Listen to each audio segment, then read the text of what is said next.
Aku dipaksa menikah dengan tukang bengkel yang pernah menolong ayahku. Sekeluarga kaget saat dia memberi mahar mobil mewah dan uang 1 miliar. Ternyata dia anak CEO perusahaan teknologi yang menyamar. Sebelum masuk ke ceritanya, jangan lupa absen dulu bunda-bunda semua dari daerah mana saja, agar kita makin akrab.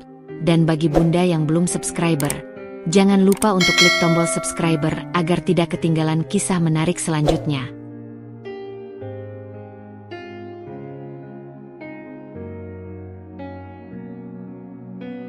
Langit Jakarta sore itu selalu punya cara sendiri untuk menampilkan keindahannya. Semburat jingga dan ungu berpadu, melukis awan-awan di balik gedung-gedung pencakar langit yang menjulang. Aku, Clarissa Putri Pratama, seringkali termenung di balik jendela kamarku di lantai 12 apartemen mewah kami, menyaksikan panorama itu. Usiaku 24 tahun, dan baru saja menyandang gelar lulusan terbaik dari Fakultas Ekonomi Universitas paling bergengsi di negara ini. Orang tuaku, Bram dan Maya Pratama, adalah tipikal pasangan sukses yang merangkak dari bawah. Ayah memiliki sebuah firma konsultan keuangan yang cukup disegani, sementara ibu mengelola butik busana muslim kelas atas. Kehidupan kami terbilang nyaman, bahkan cenderung mewah, berkat kerja keras dan kepintaran mereka. Namun, di balik semua kenyamanan itu, ada sesuatu yang terasa hampa. Bukan karena aku tidak bersyukur, sungguh. Aku sangat mencintai kedua orang tuaku dan berterima kasih atas semua yang mereka berikan. Hanya saja, aku selalu merasa ada jarak antara dunia impianku dan ekspektasi keluarga. Sejak kecil, aku sudah ditanamkan untuk mengikuti jejak mereka, menjadi seorang profesional sukses, menikah dengan pria yang mapan, dan meneruskan tradisi keluarga yang serba teratur. Sebuah kehidupan yang sudah terplot rapi, seakan tak menyisakan ruang untuk spontanitas atau, bahkan, sedikit petualangan. Mimpiku? Aku ingin mendirikan sebuah pusat komunitas dan literasi di daerah terpencil. Sebuah tempat di mana anak-anak bisa belajar, berkreasi, dan menemukan potensi diri mereka, lepas dari keterbatasan ekonomi atau geografis. Ide itu berawal dari kegiatan volunteer saat kuliah, di mana aku melihat langsung betapa haus ilmunya anak-anak di pedalaman. Mata berbinar mereka saat mendapatkan buku baru, atau saat berhasil memecahkan soal matematika sederhana, itu jauh lebih membahagiakan dibanding nilai A di rapor. Tentu saja, mimpi ini tidak pernah kusampaikan secara lugas kepada ayah atau ibu. Mereka mungkin akan tersenyum, mengangguk-angguk, lalu mengatakan, "Nanti, setelah kamu punya karir yang stabil dan menikah, baru kamu bisa memikirkan hal-hal seperti itu, Clara." Atau lebih parah lagi, ibu akan bilang, "Itu cuma hobi sampingan saja, sayang. Fokus utama tetap pada pekerjaan yang menjanjikan." Aku tahu mereka bermaksud baik. Mereka hanya ingin aku aman, terlindungi, dan tidak mengalami kesulitan seperti yang mungkin pernah mereka alami di masa muda. Namun, aku merasa tercekik. Aku punya pemikiran independen, punya ambisi yang berbeda, dan seringkali merasa bahwa suaraku tidak begitu didengar dalam keputusan-keputusan besar yang menyangkut hidupku. Misalnya saja, tawaran pekerjaan dari 3 perusahaan multinasional yang berbondong-bondong datang setelah kelulusanku. Ayah dan ibu langsung bersemangat memilihkan yang terbaik, tanpa pernah bertanya padaku, "Clara, kamu sendiri inginnya bagaimana?" Mereka berasumsi aku akan memilih yang paling bergengsi, paling tinggi gajinya, dan paling cepat menaikkan status sosialku. Padahal, aku sebenarnya sedang mempertimbangkan tawaran magang di sebuah mall kecil yang bergerak di bidang pendidikan, meskipun gajinya tak seberapa. Ya, begitulah Clarissa. Seorang putri dari keluarga terpandang yang tampak sempurna dari luar, namun menyimpan gejolak batin yang tak terlihat. Aku merindukan kebebasan untuk menentukan jalanku sendiri, tapi terlalu hormat dan takut mengecewakan orang tua. Dan ironisnya, ketidaknyamanan itu akan segera mencapai puncaknya, dibawa oleh sebuah kejadian tak terduga yang akan mengubah seluruh alur kehidupanku. Sebuah kejadian yang melibatkan ayah, dan seorang pria asing yang tak pernah kuduga akan masuk ke dalam duniaku. Kehidupan yang teratur di keluarga kami tiba-tiba terguncang pada suatu siang yang cerah, kira-kira setahun sebelum hari kelulusanku.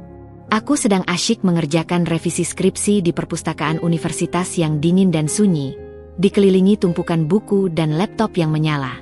Konsentrasiku pecah seketika ketika ponselku berdering panik, menampilkan nama ibu di layar. Jantungku berdebar tak karuan. Ibu jarang menelepon saat jam kerjaku. "Clarissa, cepat ke rumah sakit Medika Utama sekarang." Suara ibu terdengar gemetar, pecah, nyaris histeris. "Ayah, ayah kena serangan jantung." Dunia seakan runtuh. Kata-kata itu bergaung di telingaku, menghantam dinding-dinding pertahananku. Ayahku, Bram Pratama, yang selalu terlihat bugar, energik, dan tak pernah absen dari jadwal jogging pagi maupun golf akhir pekan, tiba-tiba ambruk? Ini tidak mungkin. Beliau adalah tiang keluargaku, sosok yang selalu kuat dan tak tergoyahkan, figur yang menjamin stabilitas dan keamanan. Membayangkan sesuatu yang buruk menimpanya saja sudah membuatku sesak, napas tertahan di tenggorokan. Tanpa menunggu lebih lama lagi, aku langsung menyambar kunci mobil. Laptop kutinggalkan begitu saja di meja. Aku melesat keluar dari perpustakaan, menuruni tangga dengan tergesa, dan melaju secepat mungkin menuju rumah sakit. Di tengah kemacetan Jakarta yang biasanya membuatku frustrasi, kini rasanya waktu berjalan begitu lambat. Pikiranku dipenuhi skenario terburuk, bayangan wajah ayah yang pucat, dan ketakutan kehilangan. Air mata mulai menggenang. Tapi aku menahannya, berusaha fokus pada jalan. Sesampainya di lobi rumah sakit Medika Utama yang megah, aroma antiseptik langsung menusuk indera penciumanku. Aku melihat ibu duduk di kursi tunggu ruang UGD dengan wajah sembab dan rambut berantakan. Tangannya digenggam erat oleh Bibi Mira, adik ayah. Beberapa kerabat lain juga sudah berkumpul. Wajah mereka tegang dan penuh kecemasan. Suasana hening mencekam. Hanya sesekali terdengar isak tangis tertahan dari ibu. Tak lama kemudian, seorang dokter muda keluar dari ruang UGD, raut wajahnya serius. "Keluarga Bapak Bram Pratama?" tanyanya. Kami semua serentak mendekat. Dokter menjelaskan bahwa ayah mengalami serangan jantung mendadak yang cukup parah. Kondisinya kritis, dan mereka membutuhkan donor darah secepatnya karena stok di bank darah rumah sakit sedang menipis. Dan golongan darah ayah, golongan O, resus negatif, termasuk langka. Keluarga kami segera panik. Bibi Mira dan Paman Doni, suaminya, mencoba mencocokkan golongan darah, tapi tidak ada yang pas. Ketegangan memenuhi udara, makin mencekik. Ibu terus memanjatkan doa, bibirnya komat kamit, sementara aku berusaha tegar. Meskipun lututku terasa lemas dan pandanganku mulai kabur karena air mata yang mendesak. Harapan terasa menipis seiring jarum jam yang terus berputar. Di tengah kepanikan dan keputusasaan itu, sebuah siluet asing muncul dari arah lobi. Langkahnya tergesa-gesa, seolah baru saja berlari. Dia seorang pria muda, mungkin seusiaku, atau sedikit lebih tua. Rambutnya agak gondrong, disisir ke belakang namun tampak sedikit berantakan. Wajahnya, ada noda hitam seperti oli di pipi dan dahinya. Dia mengenakan kaos polos berwarna gelap yang juga terlihat sedikit kotor dan celana jeans yang lusuh. Penampilannya sangat kontras dengan suasana rumah sakit yang bersih dan rapi, serta dengan kami, keluarga ayah, yang semuanya berpakaian semi-formal dan tampak rapi. Aku mengerutkan kening, bertanya-tanya siapa dia dan mengapa ia bisa ada di sini. Pria itu langsung menghampiri kami, napasnya terengah-engah, seolah baru saja menyelesaikan maraton. "Apakah ini keluarga Bapak Bram Pratama?" tanyanya dengan suara agak serak namun terdengar jelas dan penuh urgensi. Ibu menatapnya bingung, masih sedikit terkejut dengan penampilannya. "Iya, saya istrinya." "Ada apa, Nak?" "Saya Rio. Tadi saya yang menolong Bapak Bram. Beliau sempat tidak sadarkan diri di pinggir jalan, di dekat bengkel saya. Saya lihat langsung dan langsung saya bawa ke sini pakai mobil saya." Jelasnya cepat, suaranya sedikit terputus-putus karena napas yang belum teratur. "Saya tadi sempat mendengar perawat bilang Bapak butuh donor darah? Golongan darah saya O, sama seperti beliau." Mata ibu langsung berbinar. Setitik harapan muncul di tengah kegelapan. "Benarkah? Ya Tuhan, terima kasih banyak, Nak, terima kasih." Ibu hampir saja berdiri dan memeluknya. Tanpa basa-basi, Rio langsung diarahkan ke bank darah untuk pemeriksaan lebih lanjut. Beberapa menit kemudian, dokter keluar lagi dengan senyum lega. "Donor atas nama Bapak Rio sudah memenuhi syarat. Kita bisa segera melakukan transfusi." Lega yang luar biasa meliputi seluruh keluarga. Ketegangan yang mencekam tiba-tiba menguap, digantikan oleh kelegaan dan rasa syukur yang mendalam. Aku menatap Rio, yang kini tengah bersiap untuk donor darahnya. Dia terlihat sederhana, bahkan sedikit urakan dengan noda oli di wajahnya, tapi ada ketulusan dan keberanian terpancar jelas dari sorot matanya yang tenang. Dia tidak meminta pujian, tidak terlihat mencari imbalan. Dia hanya menolong. Beberapa jam kemudian, setelah proses transfusi, dokter mengumumkan bahwa ayah berhasil melewati masa kritisnya. Kondisinya kini stabil, meskipun masih harus dirawat intensif. Dokter mengatakan ayah sangat beruntung karena segera mendapat pertolongan dan donor darah yang cepat. Rio, setelah mendonorkan darahnya dan memastikan ayah baik-baik saja, pamit undur diri dengan alasan ada pekerjaan yang harus diselesaikan di bengkelnya. Nak Rio, terima kasih banyak. Saya tidak tahu harus membalas kebaikan kamu bagaimana, kata ayah dengan suara lemah, matanya berkaca-kaca menatap Rio. Ayah, yang biasanya begitu tegas dan berwibawa, kini terlihat begitu tulus dalam rasa syukurnya. Rio hanya tersenyum tipis, sebuah senyum yang ramah namun tidak banyak bicara. Sama-sama, Pak. Yang penting Bapak sudah baik-baik saja. Tidak. Ini kewajiban saya. Ayah bersikeras, mengangkat tangannya yang lemah dan meminta ibu untuk mengambilkan sesuatu dari dompetnya. Kamu sudah menyelamatkan nyawa saya.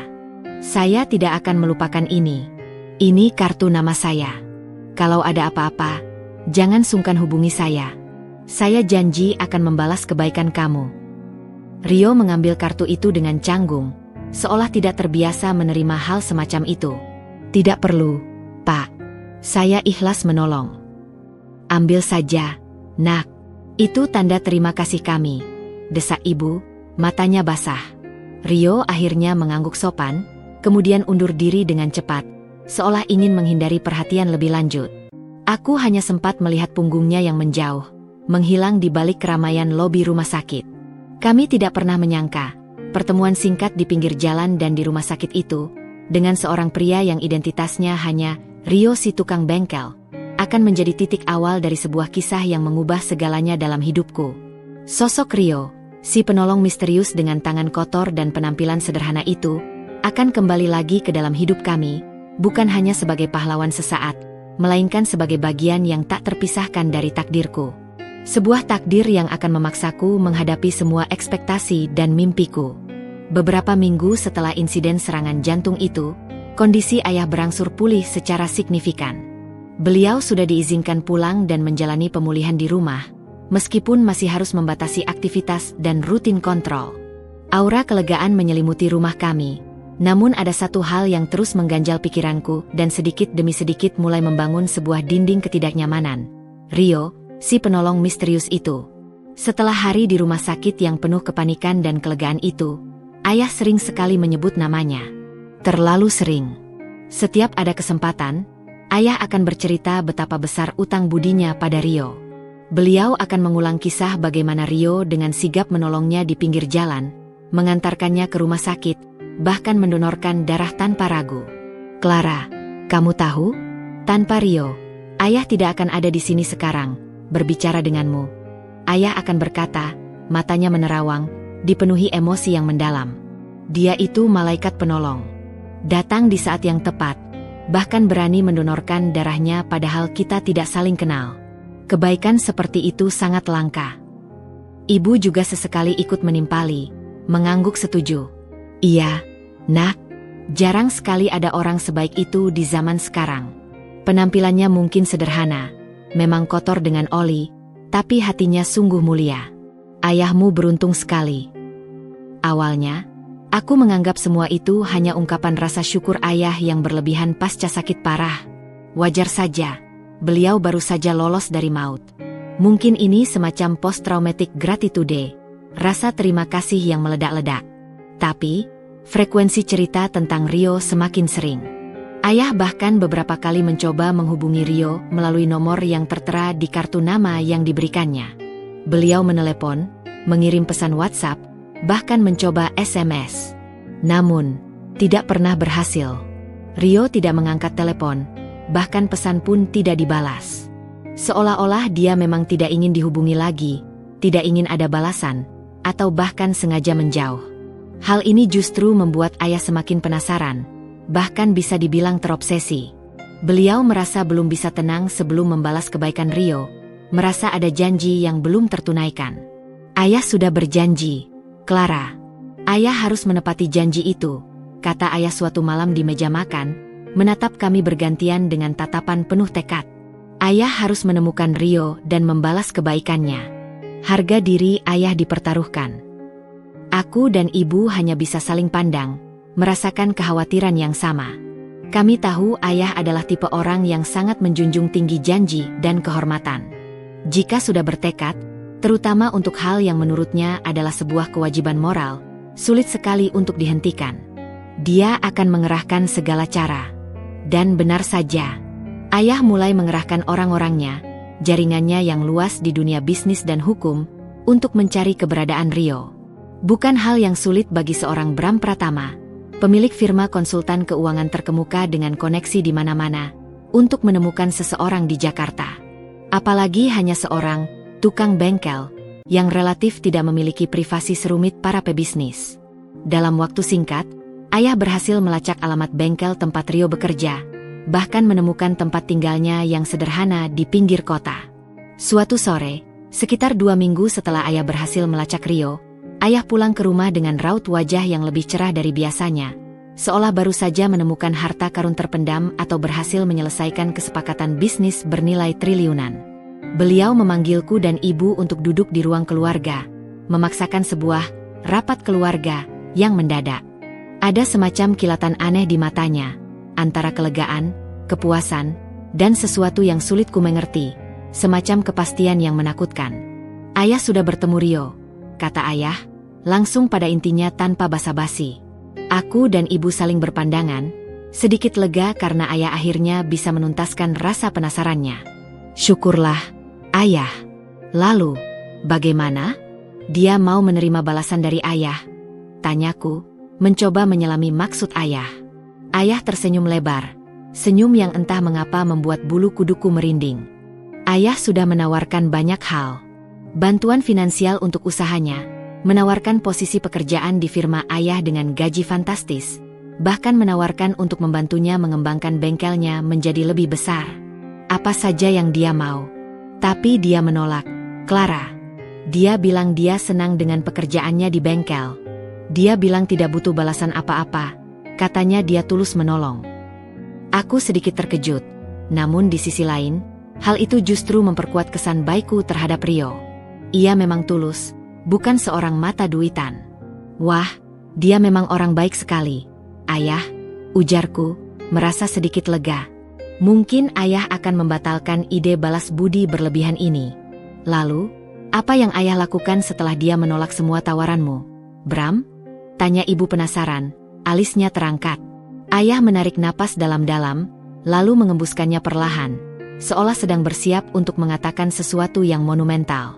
Ekspresinya berubah serius, bahkan sedikit khusyuk dan penuh determinasi.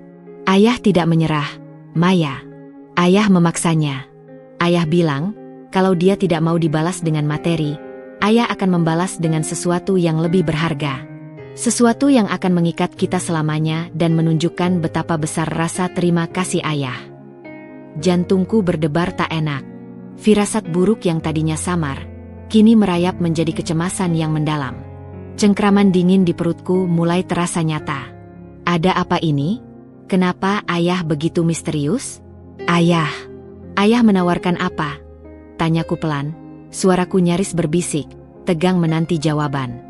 Ayah menatapku lurus, tatapannya begitu tegas dan tak terbantahkan, seolah sedang menyampaikan sebuah dekrit yang tak bisa diganggu-gugat. Ayah menawarkan kamu, Clara. Ayah menawarkan Rio untuk menikahi putri ayah sebagai bentuk balas budi yang tak ternilai, yang tidak bisa dia tolak. Jack. Seketika, ruang keluarga terasa berputar, dinding-dinding seolah mendekat dan mengimpitku. Nafas rasanya tercekat di tenggorokan. Paru-paruku kosong. Kata-kata ayah seperti palu godam yang menghantam kepalaku berkali-kali. Aku tidak salah dengar, kan? Ayah menawarkan aku? Menawarkan putrinya sendiri kepada seorang tukang bengkel yang baru dikenal sebagai balas budi? Sebuah benda mati? Ibu memekik tertahan. Tangannya refleks menutup mulutnya yang menganga. Matanya membelalak tak percaya, menatap ayah dengan horor, seolah ayah baru saja mengucapkan mantra sihir terlarang. Ayah, apa yang ayah katakan? Ayah sudah gila, seruku, suaraku meninggi, bergetar, tak peduli lagi dengan etika atau sopan santun di hadapan orang tua. Seluruh tubuhku gemetar hebat, darahku terasa mendidih lalu mendingin dalam sekejap. Mimpiku, masa depanku yang sudah kubayangkan dengan begitu detail, semua seolah runtuh, hancur berkeping-keping dalam sekejap mata. Ayah tetap tenang, bahkan terkesan dingin. Sorot matanya menunjukkan bahwa keputusannya sudah bulat dan tak tergoyahkan. Ayah tahu ini mengejutkan, Clara, Maya. Tapi ayah bersungguh-sungguh. Rio adalah pria baik, jujur, berani, dan berintegritas. Dia pantas mendapatkan yang terbaik. Dan ayah percaya, kamu bisa membahagiakannya, sekaligus membayar semua budi baiknya. Tapi bukan ini yang kubayangkan. Bukan ini yang kuimpikan. Sebuah janji yang tak terduga, yang diucapkan ayah tanpa sepengetahuanku, bahkan tanpa persetujuanku, kini menjadi beban terberat yang harus kutanggung.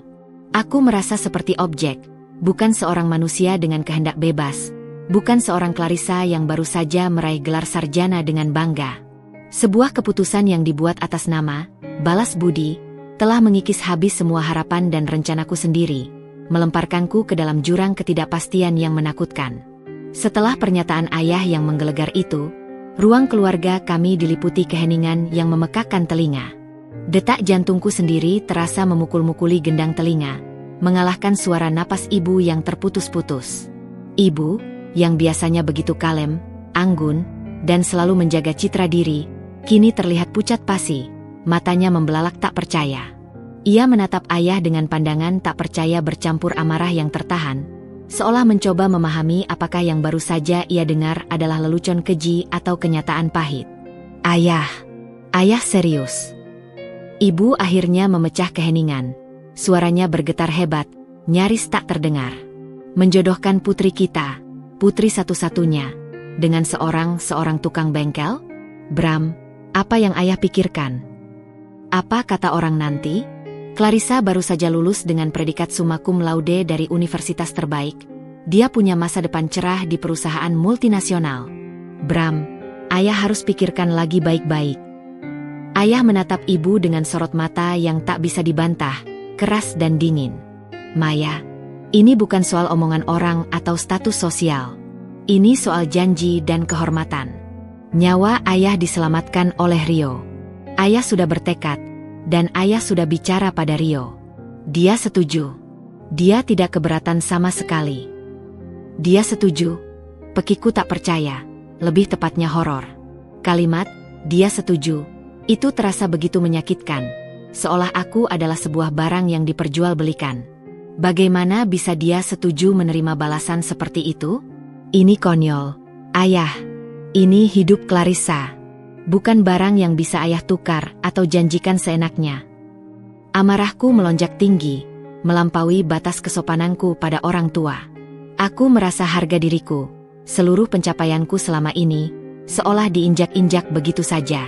Seolah-olah gelar sarjanaku, IPK tinggiku, impian-impian besar yang telah kubangun, tak berarti apa-apa di hadapan balas budi ini. Rio, si tukang bengkel itu, yang seharusnya merasa berutang budi atau setidaknya rendah diri, kini justru di atas angin karena ayahku sendiri yang memintanya untuk menjadi menantu. Sebuah ironi yang menyesakkan. Clarissa, jaga bicaramu. Ayah menatapku tajam. Suara beratnya menggelegar di ruang itu. Rio adalah pria baik. Dia tidak melihat harta. Dia tulus. Buktinya dia menolak semua tawaran uang ayah, semua posisi menggiurkan yang ayah berikan. Ini adalah satu-satunya cara ayah bisa membalas kebaikannya yang tak terhingga dan menenangkan hati ayah.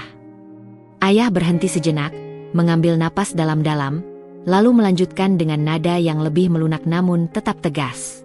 Dan ingat, kamu adalah putri ayah. Ayah tahu apa yang terbaik untukmu. Ayah ingin kamu aman dan bahagia. Kata-kata terakhir itu sungguh menusuk. Terbaik? Perjodohan mendadak dengan pria yang tak kukenal sama sekali, yang profesinya jauh dari bayanganku, adalah yang terbaik bagiku? Aku merasa terhianati. Air mata yang kutahan sejak tadi, yang sudah memupuk di pelupuk mata, akhirnya meluncur deras, membasahi pipiku. Isakan kecil tak bisa kutahan. Ayah tidak bisa melakukan ini padaku, bisikku, suaraku tercekat oleh isak tangis. Aku punya mimpi, Ayah. Aku tidak mau menikah seperti ini. Aku tidak mau menikah dengan orang yang bahkan tidak aku cintai. Ini bukan zamannya lagi, Ayah. Ibu mencoba menenangkan aku, tangannya mengusap punggungku dengan lembut, namun tatapannya masih penuh keputusasaan dan kekalahan pada ayah. Bram, jangan paksakan ini. Clara punya hak untuk memilih masa depannya sendiri. Dia sudah dewasa. Namun, ayah tetap pada pendiriannya, tembok yang tak tergoyahkan. Wajahnya mengeras, menunjukkan bahwa pembahasan ini sudah final baginya. Ayah sudah memutuskan. Pernikahan akan dilaksanakan sesegera mungkin. Rio sudah setuju untuk menemui kita minggu depan untuk membahas detailnya. Ini demi kebaikan kita semua. Keesokan harinya, berita tentang perjodohanku menyebar dengan kecepatan kilat di antara kerabat dekat dan lingkaran sosial orang tuaku.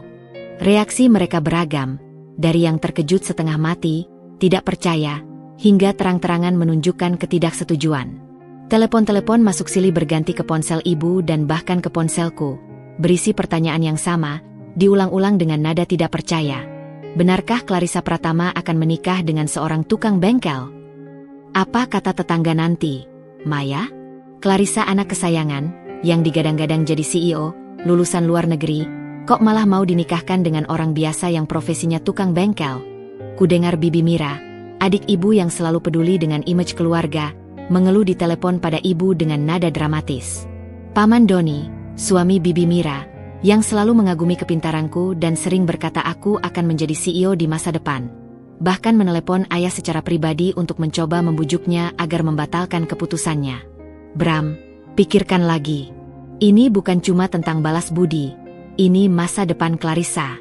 Dia pantas mendapatkan yang lebih baik, pasangan yang sepadan. Namun, ayah tak bergeming. Beliau menjelaskan cerita Rio yang menolongnya dengan detail, dan betapa mulianya hati pria itu hingga menolak imbalan materi.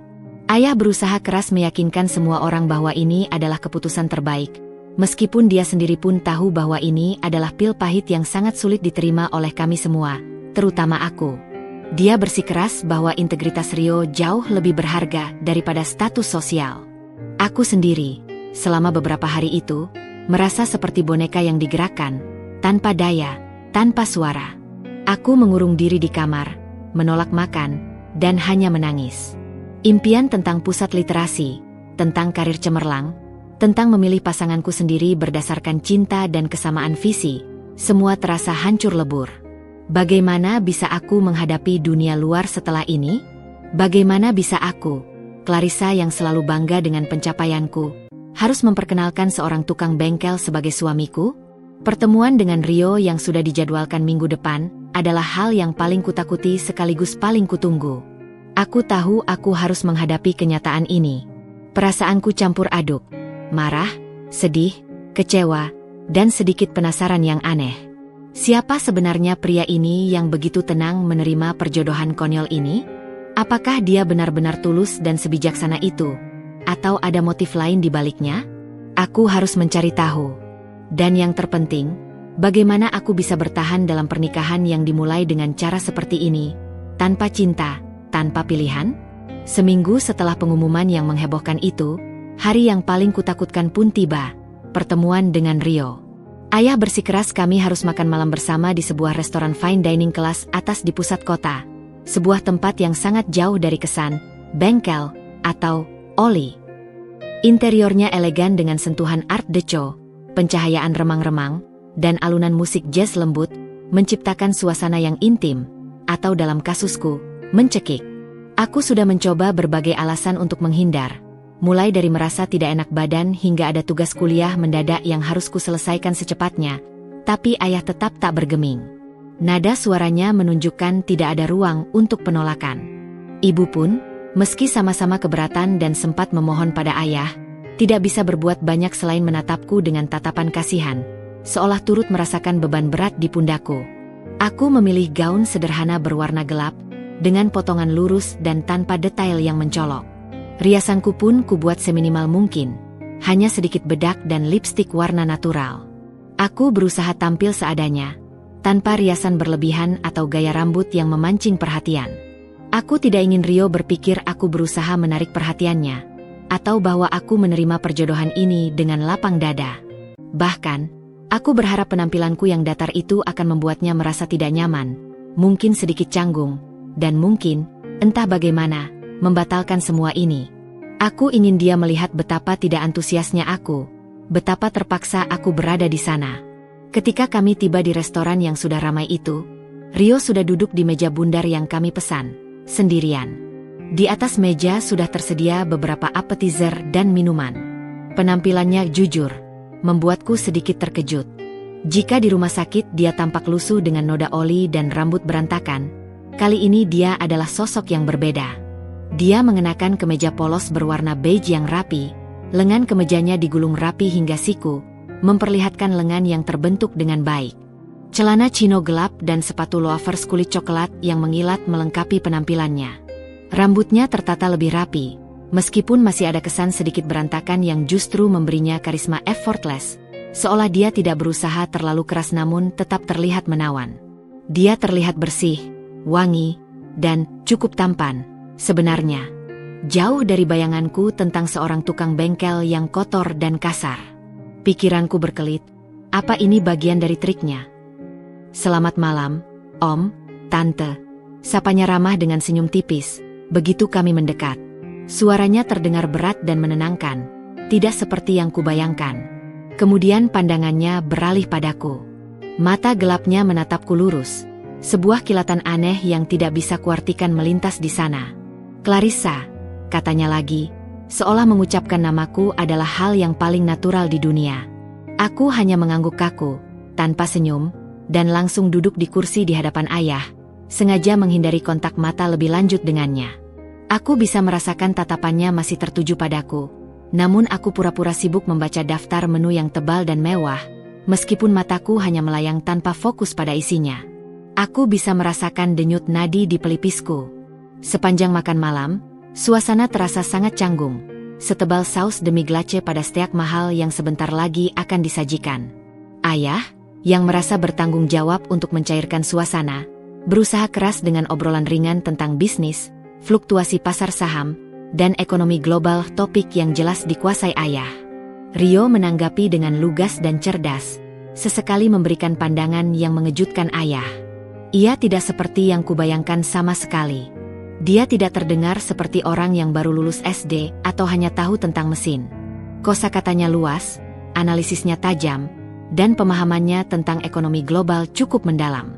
Ada momen di mana Rio bahkan mengoreksi sedikit data yang ayah sebutkan tentang pasar saham Asia Tenggara, dengan sangat sopan namun akurat. Ayah terkesan, mengangguk-angguk sambil sesekali bertanya lebih jauh, sementara aku diam-diam mencibir dalam hati. Pasti sudah latihan, pikirku. Atau ini bagian dari aktingnya untuk terlihat sempurna dan meyakinkan di mata ayah. Aku sendiri nyaris tidak bicara.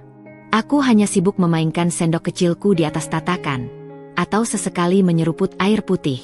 Setiap kali ayah berusaha melibatkan aku dalam obrolan, seperti, "Clara, bagaimana menurutmu tentang prospek industri startup di Indonesia?" Aku hanya menjawab seadanya, singkat dan dingin. "Rio, kamu sepertinya suka sekali dunia otomotif ya?" tanya ibu, berusaha mencari celah obrolan lain. "Iya, Tante. Sejak kecil memang suka bongkar pasang mesin," jawab Rio, senyumnya tulus. Kemudian dia menoleh padaku. "Clarissa, kamu suka musik apa? Atau ada hobi lain selain membaca buku-buku ekonomi?" tanyanya, mencoba membuka percakapan yang lebih personal denganku, mencoba menjembatani jurang di antara kami. "Bukan urusanmu," jawabku datar, tanpa melihatnya, bahkan pandanganku tetap tertuju pada garpu peraku. Ayah langsung menyikutku pelan di bawah meja, dan ibu menatapku memperingatkan dengan mata memelotot. Aku tahu itu sangat tidak sopan, tapi aku tidak peduli. Aku ingin dia tahu betapa tidak inginku aku dengan perjodohan ini. Aku ingin dia merasa tidak nyaman, bahkan menyesal telah menerima tawaran gila ayah. Aku ingin dia mundur. Sesaat itu juga, Rio tidak menunjukkan reaksi marah atau kesal. Wajahnya tetap tenang. Hanya senyum tipisnya sedikit memudar, digantikan ekspresi netral. Dia kemudian mengalihkan pandangannya pada ayah dan kembali membahas sesuatu tentang investasi di bidang energi terbarukan. Kesabarannya, atau mungkin ketidakpeduliannya, justru membuatku semakin kesal. Rasanya ingin sekali aku berteriak di depannya. Batalkan saja pernikahan ini. Aku membencimu. Ketika makanan utama tiba, sebuah steak wagyu mahal dengan saus jamur truffle, aku memain-mainkan garpu di piringku. Tidak ada selera makan sama sekali. Aku merasa harus melakukan sesuatu. Rio, panggilku tiba-tiba, membuat ayah dan ibu yang sedang asyik mendengarkan penjelasan Rio tentang potensi green energy terdiam dan menoleh padaku. Aku memutuskan untuk mengambil inisiatif, menatapnya tajam, berusaha menyampaikan semua amarah dan kekecewaanku lewat sorot mata. Aku tidak tahu apa yang ayahku janjikan padamu, atau apa yang membuatmu setuju dengan perjodohan konyol ini yang bagi saya adalah bencana. Tapi biar ku perjelas, aku tidak menginginkan pernikahan ini. Aku tidak mengenalmu sama sekali, dan aku tidak mencintaimu. Aku punya mimpiku sendiri, yang tidak melibatkanmu. Jadi, tolong, pikirkan lagi. Aku tidak akan pernah bisa bahagia denganmu, dan kamu juga tidak akan bahagia dengan wanita yang terang-terangan membencimu. Ada keheningan panjang yang sangat mematikan setelah itu. Bahkan alunan musik jazz pun seolah berhenti. Ayah dan ibu menatapku dengan campuran kaget, marah, dan malu yang tak terkira. Rio menatapku, tatapannya kini tidak lagi tenang, melainkan tampak terluka. Ada kilatan emosi yang tak bisa kuartikan di matanya, sebelum kembali menjadi datar dan terkontrol. Dia menarik napas. "Clarissa, jaga bicaramu," geram ayah pelan, tapi suaranya penuh ancaman. "Kamu mempermalukan ayah." Rio mengangkat tangannya, mengisyaratkan ayah untuk tidak memotong. Dia menatapku lurus, kali ini tanpa senyum sama sekali, rahangnya sedikit mengeras. "Aku mengerti perasaanmu, Clarissa. Aku tidak menyalahkanmu. Ini memang keputusan yang mendadak dan mungkin terasa berat bagimu." Suaranya rendah, tapi tegas dan berwibawa. "Tapi aku sudah memberikan janji pada ayahmu. Dan aku adalah tipe orang yang akan menepati janji. Lagi pula, aku tidak melihat ini sebagai paksaan, melainkan sebuah kesempatan." Dia berhenti sejenak. "Mengenai kebahagiaan, itu adalah sesuatu yang bisa kita bangun bersama, jika kamu mau mencoba. Pernikahan bukan hanya soal cinta di awal, Clarissa. Itu soal komitmen dan membangun bersama." Kata-katanya membuatku semakin geram. Dia seolah menggurui. Membangun kebahagiaan? Itu omong kosong. Kebahagiaan tidak bisa dibangun dari paksaan dan tanpa perasaan. Cinta itu harusnya tumbuh, bukan dipaksakan. Aku menunjuk ayah. Dan ini semua karena ayahku. "Cukup, Clarissa." Ayah membentak. Dan untuk pertama kalinya aku melihat kemarahan ayah pada tingkat yang belum pernah kulihat sebelumnya. Matanya merah, dan tangannya mengepal di bawah meja. "Kamu sudah melewati batas. Permintaan maaf pada Rio sekarang." Aku menolak. Aku membeku di tempatku, air mata kembali mengalir. Aku sudah mengatakan apa yang ingin kukatakan. Makan malam berakhir dengan suasana yang sangat tidak nyaman. Aku merasa puas karena sudah meluapkan isi hatiku, meskipun tahu itu tidak akan mengubah apapun dan mungkin hanya memperburuk keadaan. Rio, di mataku, adalah pria aneh yang entah mengapa setuju menikah dengan orang yang membencinya. Perilakunya yang tenang, penerimaannya terhadap situasi ini, dan bahkan usahanya untuk mengerti perasaanku justru membuatku semakin curiga dan membencinya. Pertemuan pertama ini, alih-alih meredakan kekhawatiranku, justru memperburuk kesan dan keyakinanku bahwa pernikahan ini adalah sebuah bencana besar yang tak terhindarkan. Malam itu, setelah makan malam yang terasa lebih seperti sidang pengadilan daripada pertemuan keluarga, aku langsung melesat ke kamarku dan mengunci diri. Suara kuncian pintu berdentang keras di telingaku, seolah menegaskan isolasiku dari dunia luar. Amarah, kekecewaan, dan rasa terhina bergejolak hebat di dalam diriku. Sebuah badai emosi yang membuatku nyaris tak bisa bernapas. Aku melemparkan diriku ke tempat tidur, tenggelam dalam tangis yang tak terkendali. Bantal menjadi saksi bisu setiap isakan, setiap tetes air mata panas yang membasahi kainnya. Bagaimana bisa ayah, figur yang selalu kudengar perkataannya, melakukan ini padaku? Bagaimana bisa dia begitu tega menggadaikan masa depanku yang sudah kurancang dengan cermat, hanya demi sebuah janji yang konyol dan tak masuk akal? Ponselku berdering tanpa henti. Layarnya menampilkan nama ibu. Aku tahu dia pasti ingin menenangkanku, mungkin juga memarahiku karena perilaku burukku di depan Rio. Tapi saat itu, aku tidak ingin mendengar apapun. Aku butuh waktu sendirian, butuh ruang untuk memproses semua kehancuran ini. Aku biarkan ponselku berdering hingga berhenti sendiri, lalu kembali ke dalam kesunyian yang memekakan. Pikiranku terus memutar ulang adegan di restoran. Rio, pria itu. Kenapa dia begitu tenang? Begitu bisa mengendalikan diri? Kenapa dia begitu menerima perjodohan yang jelas-jelas konyol ini? Penampilannya yang rapi, tutur katanya yang cerdas, tatapannya yang sulit kuartikan. Semua itu semakin membuatku curiga. Apakah ini semua sandiwara? Sebuah trik? Apakah dia punya motif tersembunyi yang belum terungkap? Tidak mungkin seorang tukang bengkel bisa berbicara tentang ekonomi global, pasar modal, dan energi terbarukan sevasi ayahku, bahkan mampu mengoreksi data ayah dengan akurat. Atau, apakah aku terlalu cepat menghakiminya berdasarkan profesinya? Apakah aku yang picik? Pertanyaan-pertanyaan itu berkecamuk hebat, saling bertabrakan, menambah keruwetan dalam benakku yang sudah tertekan. Keesokan harinya, suasana di rumah terasa sangat tegang. Udara terasa berat, penuh keheningan yang canggung. Ayah pergi pagi-pagi sekali ke kantor, mungkin sengaja menghindari konfrontasi lebih lanjut denganku atau ibu. Aku hanya mendengar deru mobilnya menjauh, meninggalkan kami dalam ketidaknyamanan. Beberapa jam kemudian, ibu masuk ke kamarku, wajahnya lesu, matanya sembab seperti orang yang semalaman tidak tidur. Dia duduk di tepi ranjang, tangannya meraih tanganku. "Clara, kenapa kamu begitu kasar pada Rio tadi malam?" Tanyanya lembut, suaranya syarat kepedulian namun juga nada teguran yang halus. "Ayahmu sangat marah. Beliau merasa dipermalukan." Aku menarik tanganku, menatap keluar jendela. "Apa peduliku, Bu?" kataku dingin, air mata kembali menggenang di pelupuk mataku. Apa yang ayah lakukan padaku ini lebih kasar dari perkataanku. Dia sudah menghancurkan hidupku. Dia bahkan tidak memikirkan perasaanku sama sekali. Ibu menghela napas panjang, tatapannya kosong. "Ayahmu hanya ingin menepati janjinya, Nak. Dia merasa sangat berutang budi pada Rio. Dia yakin Rio orang baik, bisa membahagiakanmu. Tapi ibu sendiri tidak setuju, kan? Ibu tahu ini salah. Ibu juga tidak bahagia dengan keputusan ini." Aku menatap ibu, berharap dia memihakku, membela aku sebagai putrinya. Aku butuh sekutu. Ibu menunduk, matanya berkaca-kaca, menunjukkan betapa dilematisnya posisinya. "Ibu tidak bisa berbuat apa-apa, Nak. Kamu tahu sendiri ayahmu bagaimana kalau sudah punya tekad yang kuat. Dia tidak akan mundur. Kalau ibu menolak keras, ayah bisa sakit lagi, tekanan darahnya naik. Dan ibu tidak mau itu terjadi, Nak. Ibu takut."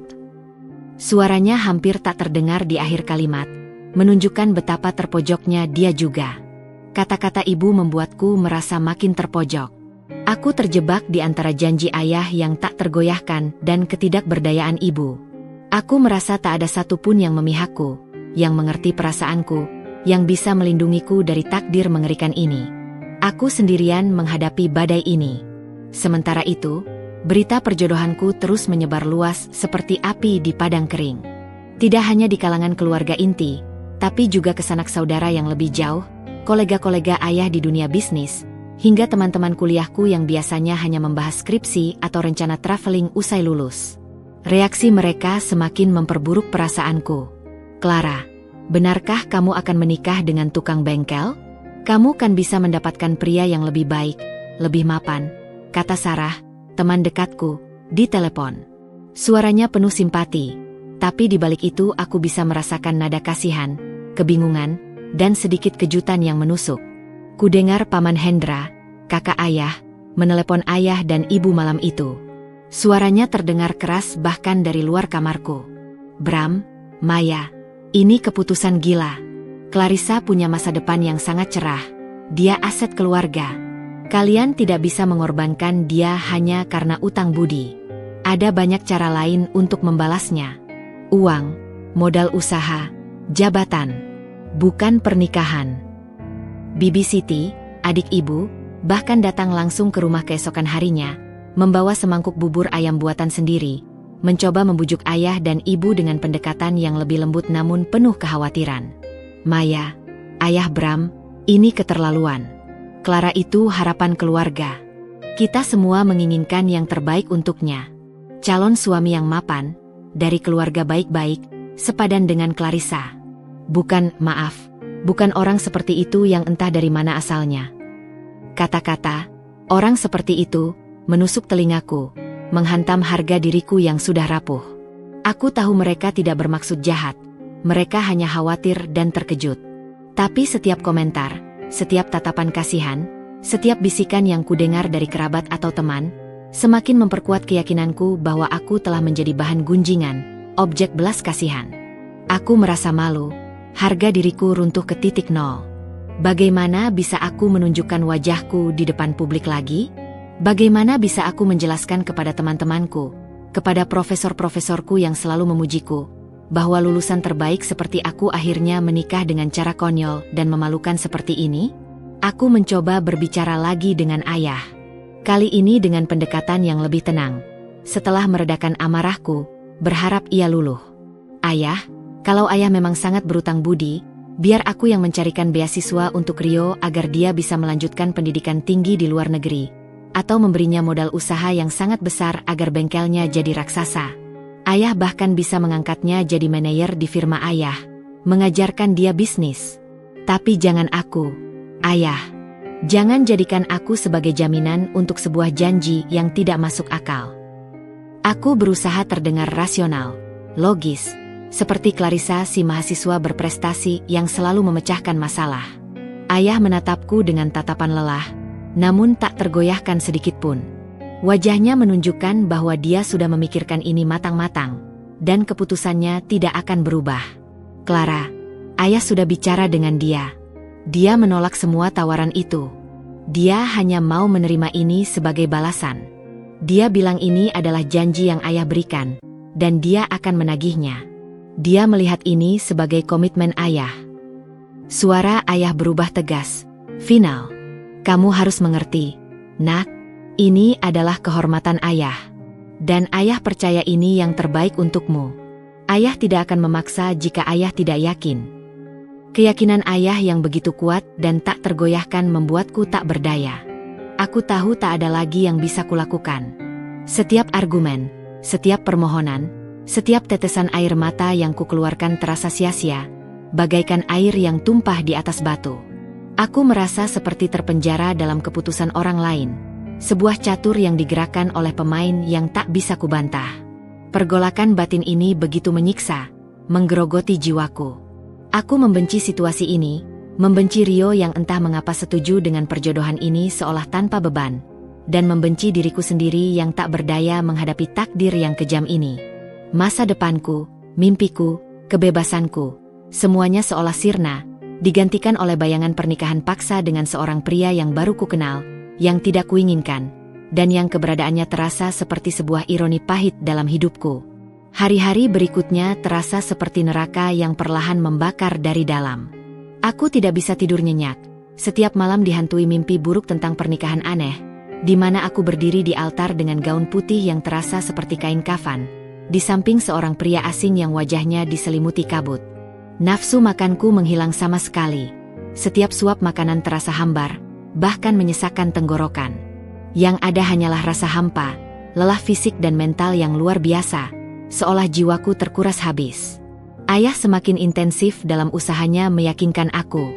Dia tidak lagi membentak atau memaksa dengan kasar seperti di restoran, tapi pendekatannya jauh lebih halus namun mengintimidasi. Setiap pagi di meja makan, saat sarapan yang sepi dan canggung, Setiap malam di ruang keluarga, ketika kami seharusnya bersantai, ayah akan memulai lagi ceramahnya tentang kehormatan, tentang bagaimana Rio adalah pria yang layak, tentang betapa besar janji yang telah ia ucapkan. Clara, ayah tidak pernah meminta apapun yang besar darimu, kan? Ayah akan berkata dengan nada melunak, bahkan penuh kasih, namun matanya tetap tajam, menyiratkan bahwa ini bukan permintaan biasa. Ayah hanya ingin melihatmu aman, punya keluarga yang baik, punya suami yang bertanggung jawab. Rio itu pria yang baik, dia punya integritas. Ayah lihat sendiri bagaimana dia bekerja keras di bengkelnya. Dia punya pondasi moral yang kuat. Apa salahnya kamu mencoba? Kata-kata, apa salahnya mencoba? Itu terdengar mudah diucapkan, begitu ringan, tapi bagiku itu adalah sebuah pengorbanan besar, sebuah lompatan ke dalam jurang ketidakpastian.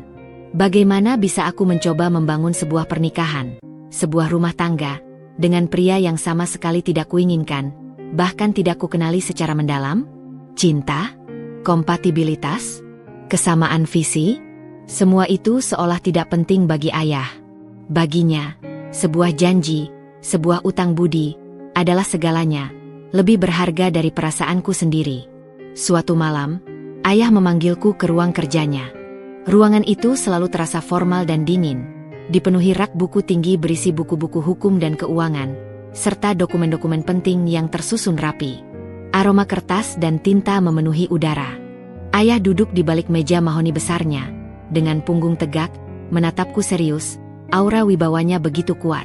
Clara, ayah memulai, suaranya berat, namun kali ini ada nada kelelahan yang terselip. Ayah tahu kamu tidak senang. Ibu juga tidak. Tapi ayah sudah memutuskan. Ayah sudah bicara dengan pihak Rio, dan mereka akan datang minggu depan untuk pertemuan resmi keluarga, untuk membicarakan tanggal dan persiapan. Aku menegang. Pertemuan resmi? Artinya ini sudah sangat serius. Tidak ada jalan mundur. Aku mencoba mencari celah. Ayah, Rio sendiri, apa dia tidak punya keluarga yang bisa memberikan nasihat? Kenapa dia begitu manut dan tidak keberatan dengan perjodohan seperti ini? Seolah-olah dia tidak punya pilihan lain. Ayah menggeleng pelan. Ayah tidak tahu banyak tentang keluarganya. Dia hanya bilang orang tuanya sudah tidak ada, meninggal sejak dia remaja. Dia hidup mandiri sejak lama, membesarkan dirinya sendiri. Tapi yang jelas, dia adalah pria yang sangat menghargai komitmen, termasuk komitmen pada janji. Dia bilang dia menghargai janji ayahmu. Ayah menarik napas dalam-dalam, pandangannya melembut. Ayah tidak mau kamu merasa ayah egois, Clara. Tapi ini benar-benar penting bagi ayah. Kalau kamu menolak, ayah akan merasa tidak tenang seumur hidup. Ayah akan merasa telah ingkar janji pada orang yang menyelamatkan nyawa ayah. Ayah tidak bisa hidup dengan beban itu. Ayah terdengar sangat tulus. Ada keputusasaan yang nyata dalam suaranya, sebuah beban berat yang ia pikul sendiri. Aku tahu dia tidak berakting. Rasa bersalah mulai merayapi hatiku, menggerogoti tekadku. Apakah aku seegois itu karena memikirkan perasaanku sendiri di atas keselamatan nyawa ayah? Apakah aku tega melihat ayah kembali tertekan, atau bahkan sakit lagi, hanya karena aku ingin mempertahankan kebebasanku? Ayah tahu kamu punya mimpi besar, Clara. Lanjut ayah, suaranya sedikit melunak lagi, mencoba mengaitkan keputusannya dengan mimpiku. Impianmu tentang pusat literasi itu. Pernikahan bukan akhir dari segalanya. Nak, kamu tetap bisa mewujudkan impianmu, bahkan mungkin dengan dukungan Rio. Siapa tahu dia bisa membantumu. Rio itu cerdas dan punya koneksi juga. Aku diam, menatap lantai marmer yang dingin, seolah mencari jawaban di sana. Rio membantuku? Pria yang bahkan tidak ku mengerti itu? Bagaimana mungkin dia bisa membantuku mencapai mimpiku ketika aku bahkan tidak bisa menerima kehadirannya dalam hidupku? Ini terasa seperti janji manis yang mustahil. Ayah tidak memaksa kamu untuk mencintainya sekarang juga. Ayah menambahkan, seolah membaca pikiranku yang penuh keraguan. Cinta itu bisa tumbuh, seiring waktu, seiring kamu mengenalnya. Banyak pernikahan yang dimulai tanpa cinta, namun berakhir bahagia. Yang ayah minta adalah kamu mencoba. Beri dia kesempatan. Beri pernikahan ini kesempatan. Tekanan itu terasa seperti tembok besar yang perlahan tapi pasti mengimpitku. Ayah tidak lagi mengancam atau membentak, tapi tatapan memohonnya, suara putus asanya, dan argumennya tentang kehancuran harga diri jika aku menolak, jauh lebih efektif dalam melumpuhkanku. Aku melihat ayah yang mulai menua, dengan rambutnya yang kini diselingi uban lebih banyak, dan bekas-bekas lelah yang tercetak jelas di wajahnya. Dia baru saja selamat dari maut. Apakah aku sanggup membuatnya sakit lagi, atau bahkan depresi berat, hanya karena keegoisanku? Di sisi lain, ada suaraku sendiri, suara Clarissa yang berteriak menuntut kebebasan, menuntut hak untuk memilih. Apakah aku harus mengorbankan seluruh hidupku, seluruh mimpiku, seluruh kebahagiaanku, demi sebuah janji yang bahkan bukan aku yang mengucapkannya? Apakah cinta memang bisa tumbuh dari sebuah paksaan, sebuah kewajiban? Aku ragu. Sangat ragu. Raguku sebesar gunung, tapi kekuatanku sekecil debu.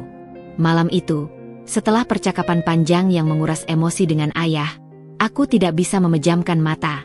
Aku merenung di kegelapan kamar, memikirkan setiap konsekuensi dari setiap pilihan. Jika aku menolak, ayah mungkin akan jatuh sakit lagi, atau bahkan memutuskan hubungan denganku, menjadikanku anak durhaka. Keluarga besar akan terus mencibir. Aku akan menjadi Clarissa yang egois, yang tidak tahu berterima kasih, yang mengkhianati orang tuanya. Tapi jika aku menerima, aku akan menikahi orang asing, mengubur mimpiku tentang cinta sejati dan pilihan hidupku sendiri, dan mungkin hidup dalam ketidakbahagiaan seumur hidup. Sinar matahari pagi menembus celah gorden, membanjiri kamarku dengan cahaya. Aku belum juga menemukan jawaban yang memuaskan, tapi aku sudah membuat sebuah keputusan. Sampai akhirnya, sebuah pikiran terlintas. Jika ini memang takdirku, jika ini adalah harga yang harus kubayar untuk nyawa ayah, maka biarlah. Aku akan menjalaninya. Mungkin dengan begitu, ayah akan tenang dan bisa hidup tanpa beban. Dan siapa tahu, di balik semua ini, ada sesuatu yang bisa kupelajari, sebuah pelajaran hidup yang akan mengubah pandanganku. Mungkin ada hikmah tersembunyi. Dengan hati berat, dan air mata yang sudah mengering di pipiku, aku keluar dari kamar. Langkahku terasa gontai, namun tekad sudah bulat. Aku menemukan ayah sedang membaca koran pagi di meja makan, dengan secangkir kopi di sampingnya. Ibu sedang menyiapkan sarapan di dapur. Ayah. Suaraku parau, serak setelah semalaman menangis. Ayah mengangkat pandangannya dari koran. Matanya sedikit terbelalak ketika melihatku. Mungkin terkejut melihatku sudah bangun sepagi ini. Aku setuju. Kata-kata itu terucap begitu saja, mengambang di udara, memecah keheningan pagi. Ada rasa lega yang luar biasa terpancar dari mata ayah. Senyum tipis, senyum yang sudah lama tidak kulihat, mengembang di wajahnya. Dia bangkit dari duduknya, mendekatiku, dan memelukku erat. Pelukan yang terasa hangat, namun di saat yang sama juga dingin. Karena aku tahu ini adalah pelukan perpisahan dengan kebebasan dan impian lamaku. Ibu, yang baru saja muncul dari dapur dengan nampan sarapan, menjatuhkan lap yang dipegangnya. Wajahnya campur aduk antara lega, sedih, dan iba. Dia menatapku dengan tatapan yang mengatakan, "Ibu tahu betapa beratnya ini bagimu, Nak." "Terima kasih, Nak. Terima kasih," bisik ayah, suaranya bergetar, penuh rasa syukur. Ayah tidak akan pernah melupakan ini. Aku tidak tahu apakah keputusanku ini benar atau salah. Aku hanya tahu aku sudah memilih jalan yang paling tidak ingin kupilih. Jalan yang terasa seperti mengorbankan diriku sendiri. Aku telah menyerah. Tapi, jauh di lubuk hatiku, ada secercah harapan kecil, seukuran api lilin yang tertiup angin, bahwa mungkin, hanya mungkin, ada secercah kebaikan di balik semua ini. Atau setidaknya, aku bisa menghadapi semua ini dengan kepala tegak, meskipun hatiku terasa hancur berkeping-keping. Setelah keputusanku yang berat untuk menerima perjodohan itu, rumah kami yang tadinya diselimuti ketegangan mendalam, kini berubah drastis menjadi medan persiapan perang. Bukan perang dalam arti sebenarnya, melainkan perang melawan waktu dan persepsi sosial yang menuntut kami tampil sempurna. Ayah, dengan semangat yang meluap-luap dan wajah cerah setelah beban di pundaknya terangkat, langsung menunjuk wedding organizer, WO, ternama dan termahal di Jakarta untuk mengurus segala sesuatunya.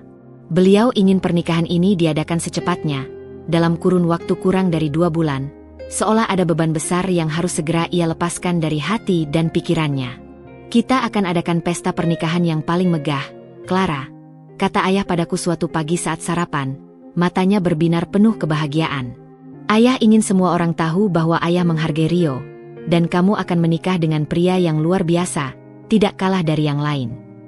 Dia bicara seolah pernikahan ini adalah ajang pembuktian. Aku hanya bisa menghela napas panjang, berat. Bagiku, kemegahan dan kemewahan yang ayah inginkan itu hanyalah topeng tebal untuk menyembunyikan kejanggalan dan paksaan di balik perjodohan ini. Aku merasa seperti boneka pajangan yang akan dipamerkan di sebuah etalase raksasa. Ibu, meskipun masih menyimpan keraguan yang dalam dan sesekali terlihat murung, mulai ikut sibuk terlibat dalam persiapan. Dia dan tim WO bertemu hampir setiap hari di ruang tamu, membahas detail dekorasi aula hotel bintang 5, mencicipi menu catering eksklusif, memilih kue pengantin berlapis-lapis, hingga menyusun daftar tamu VIP yang jumlahnya ratusan orang. Aku tahu ibu berusaha melakukan yang terbaik untukku, untuk setidaknya membuat hari itu terasa sedikit lebih indah dari kenyataan pahitnya. Rio juga beberapa kali datang ke rumah untuk diskusi mengenai persiapan. Setiap kali dia datang, aku berusaha menghindar sebisa mungkin. Aku akan pura-pura sibuk di kamar, atau tiba-tiba punya janji mendadak dengan teman. Jika terpaksa berinteraksi, misalnya saat makan malam bersama, aku akan memasang wajah datar dan menjawab seadanya, singkat, bahkan cenderung ketus. Dia selalu bersikap sopan, bahkan terlalu sopan menurutku, yang justru membuatku makin curiga. Dia tidak pernah memaksakan kehendak, tidak pernah memberikan masukan berarti, dan anehnya, selalu menyetujui apapun yang ayah dan ibu putuskan, seolah dia tidak punya keinginan atau preferensi sendiri. Bagaimana menurutmu, Rio? Untuk dekorasi aula, kita mau tema Victorian yang klasik atau modern minimalis dengan sentuhan rustik? Tanya ayah suatu kali, menunjukkan beberapa contoh gambar dari tabletnya. Terserah om dan tante saja. Saya yakin pilihan terbaik untuk Clarissa, jawab Rio santai, dengan senyum kecil yang selalu sukses membuatku kesal. Rasanya ingin sekali kuacak-acak rambutnya. Rio, kamu tidak ada usulan sama sekali? Tanyaku ketus suatu sore, saat ibu dan ayah sedang sibuk menelepon vendor lain. Ini pernikahanmu juga, kan? Jangan hanya pasrah begitu. Apa kamu tidak peduli sama sekali? Aku mencoba memancingnya, berharap dia menunjukkan sedikit emosi. Dia menatapku, tatapannya tenang, tidak terpengaruh sedikit pun oleh nada sarkasmeku. Aku percaya pilihan kalian yang terbaik, Clarissa. Dan aku tahu kamu punya selera yang bagus. Aku tidak terlalu rewel soal detail-detail seperti ini. Pujiannya terasa seperti ejekan, atau setidaknya, sebuah cara untuk menghindari konflik. Aku mendengus kesal, lalu beranjak pergi meninggalkan ruang tamu. Sulit sekali menemukan celah untuk marah padanya, karena dia selalu bersikap kalem dan terima-terima saja. Sikapnya yang terima-terima saja, itu justru membuatku semakin frustrasi.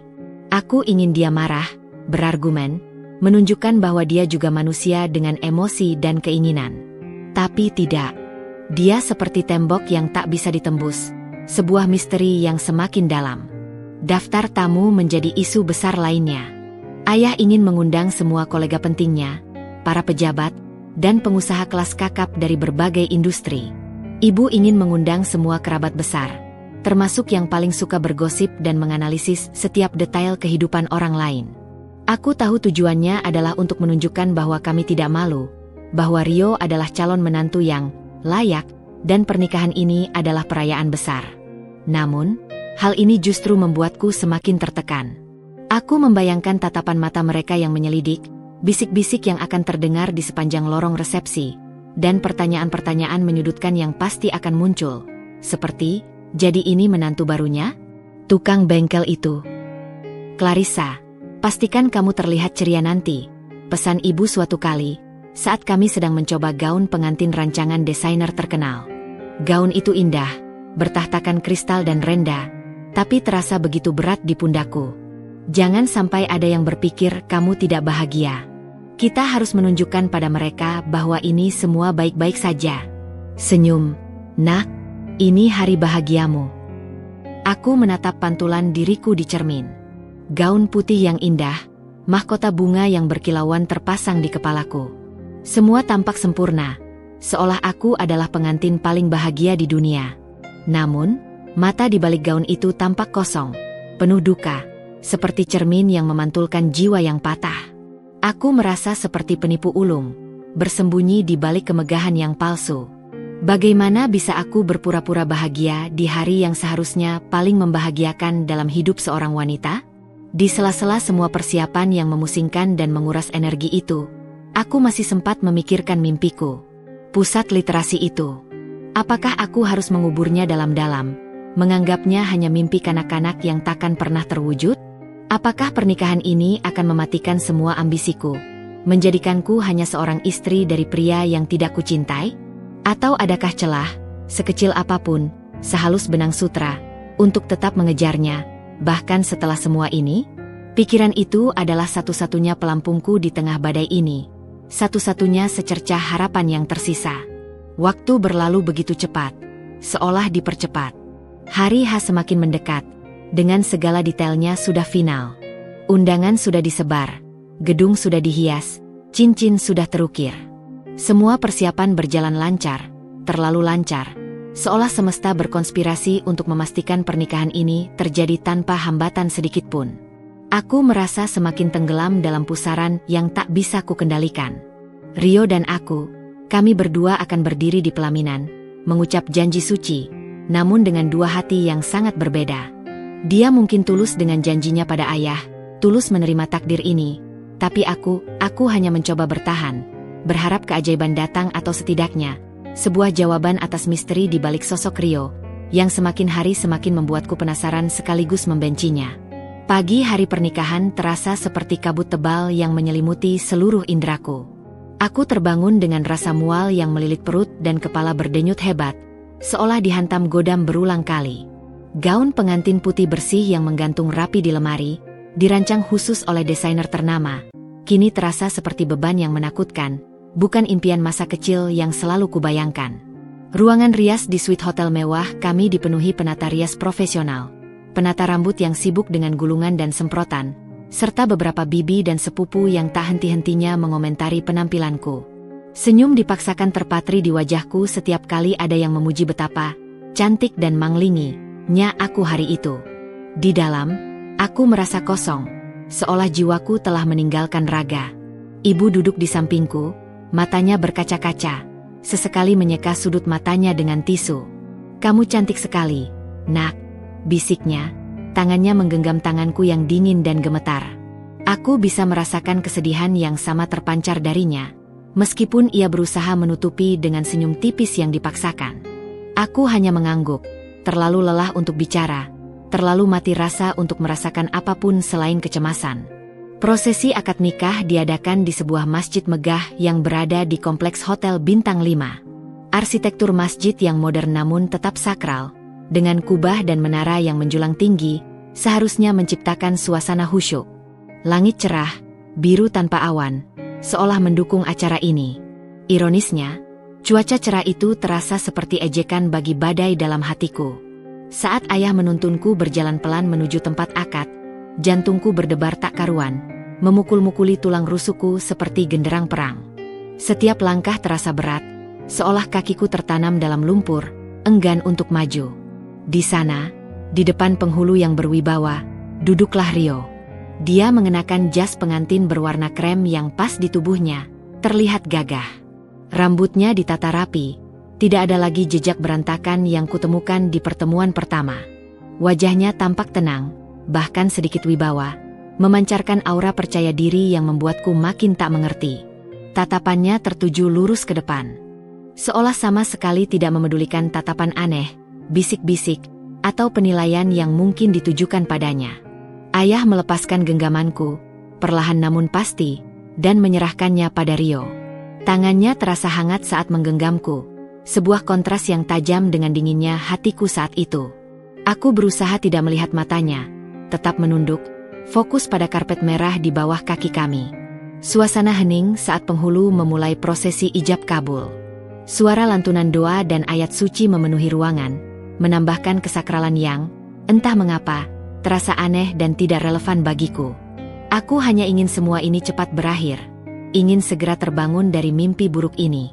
Saudara Rio Bagaskara, suara penghulu terdengar jelas, lantang, dan penuh wibawa, memecah keheningan yang mencekam. Saya nikahkan dan saya kawinkan engkau dengan putri kandung saya, Clarissa Putri Pratama, dengan mas kawin berupa. Semua mata, termasuk mataku, tertuju pada Rio, menanti. Aku pun ikut meliriknya sekilas, bertanya-tanya apa yang akan ia berikan. Sepotong emas? Seperangkat alat salat? Mungkin beberapa puluh juta uang tunai, hasil kerja kerasnya di bengkel yang selama ini dia katakan. Ekspektasiku tidak tinggi, bahkan cenderung meremehkan. Aku sudah siap mendengar nominal yang biasa-biasa saja, yang akan semakin menguatkan stigma pernikahan dengan tukang bengkel. 1 unit mobil mewah Mercedes-Benz terbaru tipe S-Class dan uang tunai sebesar 1 miliar rupiah. Tunai. Blar. Kata-kata itu meledak di udara, jauh lebih dahsyat daripada guntur di siang bolong, menggelegar di seluruh penjuru masjid. Seketika, masjid yang tadinya hening khusyuk itu langsung diliputi gumaman riuh yang tak tertahankan. Bisik-bisik berubah menjadi seruan kaget, wajah-wajah terkejut memenuhi pandanganku. Aku mendongak, mataku membelalak lebar, tak percaya pada apa yang baru saja kudengar. Mobil mewah Mercedes-Benz S-Class? Uang tunai 1 miliar rupiah? Tunai. Apa-apaan ini? Rio Bagaskara, si tukang bengkel itu? Dari mana dia mendapatkan semua itu? Pikiranku kacau balau, berputar tak karuan. Ini pasti salah dengar. Atau ada kesalahan besar. Ini tidak mungkin. Aku menoleh cepat ke arah ayah dan ibu. Ayahku, Bram Pratama, yang biasanya tenang, berwibawa, dan selalu mampu mengendalikan ekspresinya di depan umum, kini mematung dengan rahang menganga, matanya membelalak tak percaya. Ia tampak seperti patung yang baru saja disambar petir. Ibu? Dia bahkan nyaris terjatuh dari kursinya, tangannya refleks menutup mulut, wajahnya pucat pasi seperti orang yang melihat hantu, matanya dipenuhi syok yang tak bisa disembunyikan. Kerabat-kerabat lain, yang sebelumnya berbisik-bisik meremehkan dan menatap Rio dengan pandangan skeptis, kini semua menatapnya dengan ekspresi campur aduk antara kaget, takjub, bingung, dan kekaguman yang nyata. Beberapa paman bahkan berdiri dari duduknya, mencoba memastikan mereka tidak salah dengar, menggosok-gosok telinga seolah suara penghulu terlalu keras. Rio tetap tenang, seolah tidak terjadi apa-apa yang luar biasa. Dia mengangguk mantap pada penghulu. Saya terima nikah dan kawinnya Clarissa Putri Pratama binti Bram Pratama dengan mas kawin tersebut, tunai. Suaranya mantap, tanpa ragu sedikit pun. Dia mengucapkan janji sakral itu dengan begitu meyakinkan, seolah mahar sebesar itu adalah hal biasa baginya, sesuatu yang rutin ia berikan setiap hari. Sebuah tas kulit hitam yang tadinya diletakkan di sampingnya, kini diserahkan kepada saksi. Petugas WO segera membukanya, memperlihatkan tumpukan uang tunai ratusan juta yang tersusun rapi, lengkap dengan bukti kepemilikan mobil mewah terbaru atas namaku. Semua orang bisa melihatnya dengan jelas. Itu bukan ilusi. Itu nyata. Aku merasa seperti sedang berada di dalam mimpi aneh, atau sebuah film thriller yang tidak masuk akal. Otakku tidak bisa memproses informasi ini. Tukang bengkel? Mobil mewah? 1 miliar? Kontradiksi ini terlalu besar, terlalu membingungkan. Aku merasakan pandangan semua orang tertuju padaku, menuntut penjelasan yang bahkan tidak kumiliki. Rasa malu dan marahku, yang tadinya memuncak, kini digantikan oleh kebingungan yang sangat besar, rasa tertipu, dan sebuah pertanyaan raksasa yang menggantung di udara. Siapa sebenarnya Rio ini? Dan mengapa ia memilih menyembunyikan semua ini, bahkan hingga di depan ijab kabul? Kekacauan di benakku semakin menjadi-jadi setelah ijab kabul selesai. Aku masih duduk di samping Rio, di kursi yang sama, mengenakan gaun pengantin yang sama, namun rasanya seperti terpisah dimensi. Suara gemuruh bisik-bisik, desahan takjub, dan pekikan kaget dari kerabat mengisi setiap sudut masjid yang tadinya sakral itu. Ini bukan lagi gumaman sopan, melainkan riuh rendah yang tak tertahankan. Ayah dan ibu, yang kini berdiri di dekat kami, wajah mereka masih pucat pasi karena syok, menatap Rio dengan pandangan yang tak bisa kubaca, campur aduk antara kebingungan, kekaguman yang mendalam, dan mungkin sedikit rasa tertipu yang lucu. "Rio, ini semua apa maksudnya?" tanya ayah, suaranya tercekat, seperti ada yang mengganjal di tenggorokannya. Ia menunjuk tas berisi uang dan sertifikat mobil di samping Rio. Ibu menatapku dan Rio bergantian, matanya mencari jawaban, seolah menunggu penjelasan dari kami berdua. Rio, yang sedari tadi tampak tenang, seolah semua kegaduhan ini adalah pemandangan biasa baginya, kini menoleh padaku. Tatapannya lurus, dalam, dan untuk pertama kalinya, aku melihat sorot mata yang penuh keseriusan, bahkan sedikit memohon pengertian. Ada sedikit kilatan penyesalan di sana.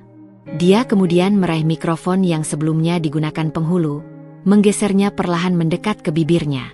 "Mohon perhatiannya sebentar, bapak-bapak dan ibu-ibu sekalian."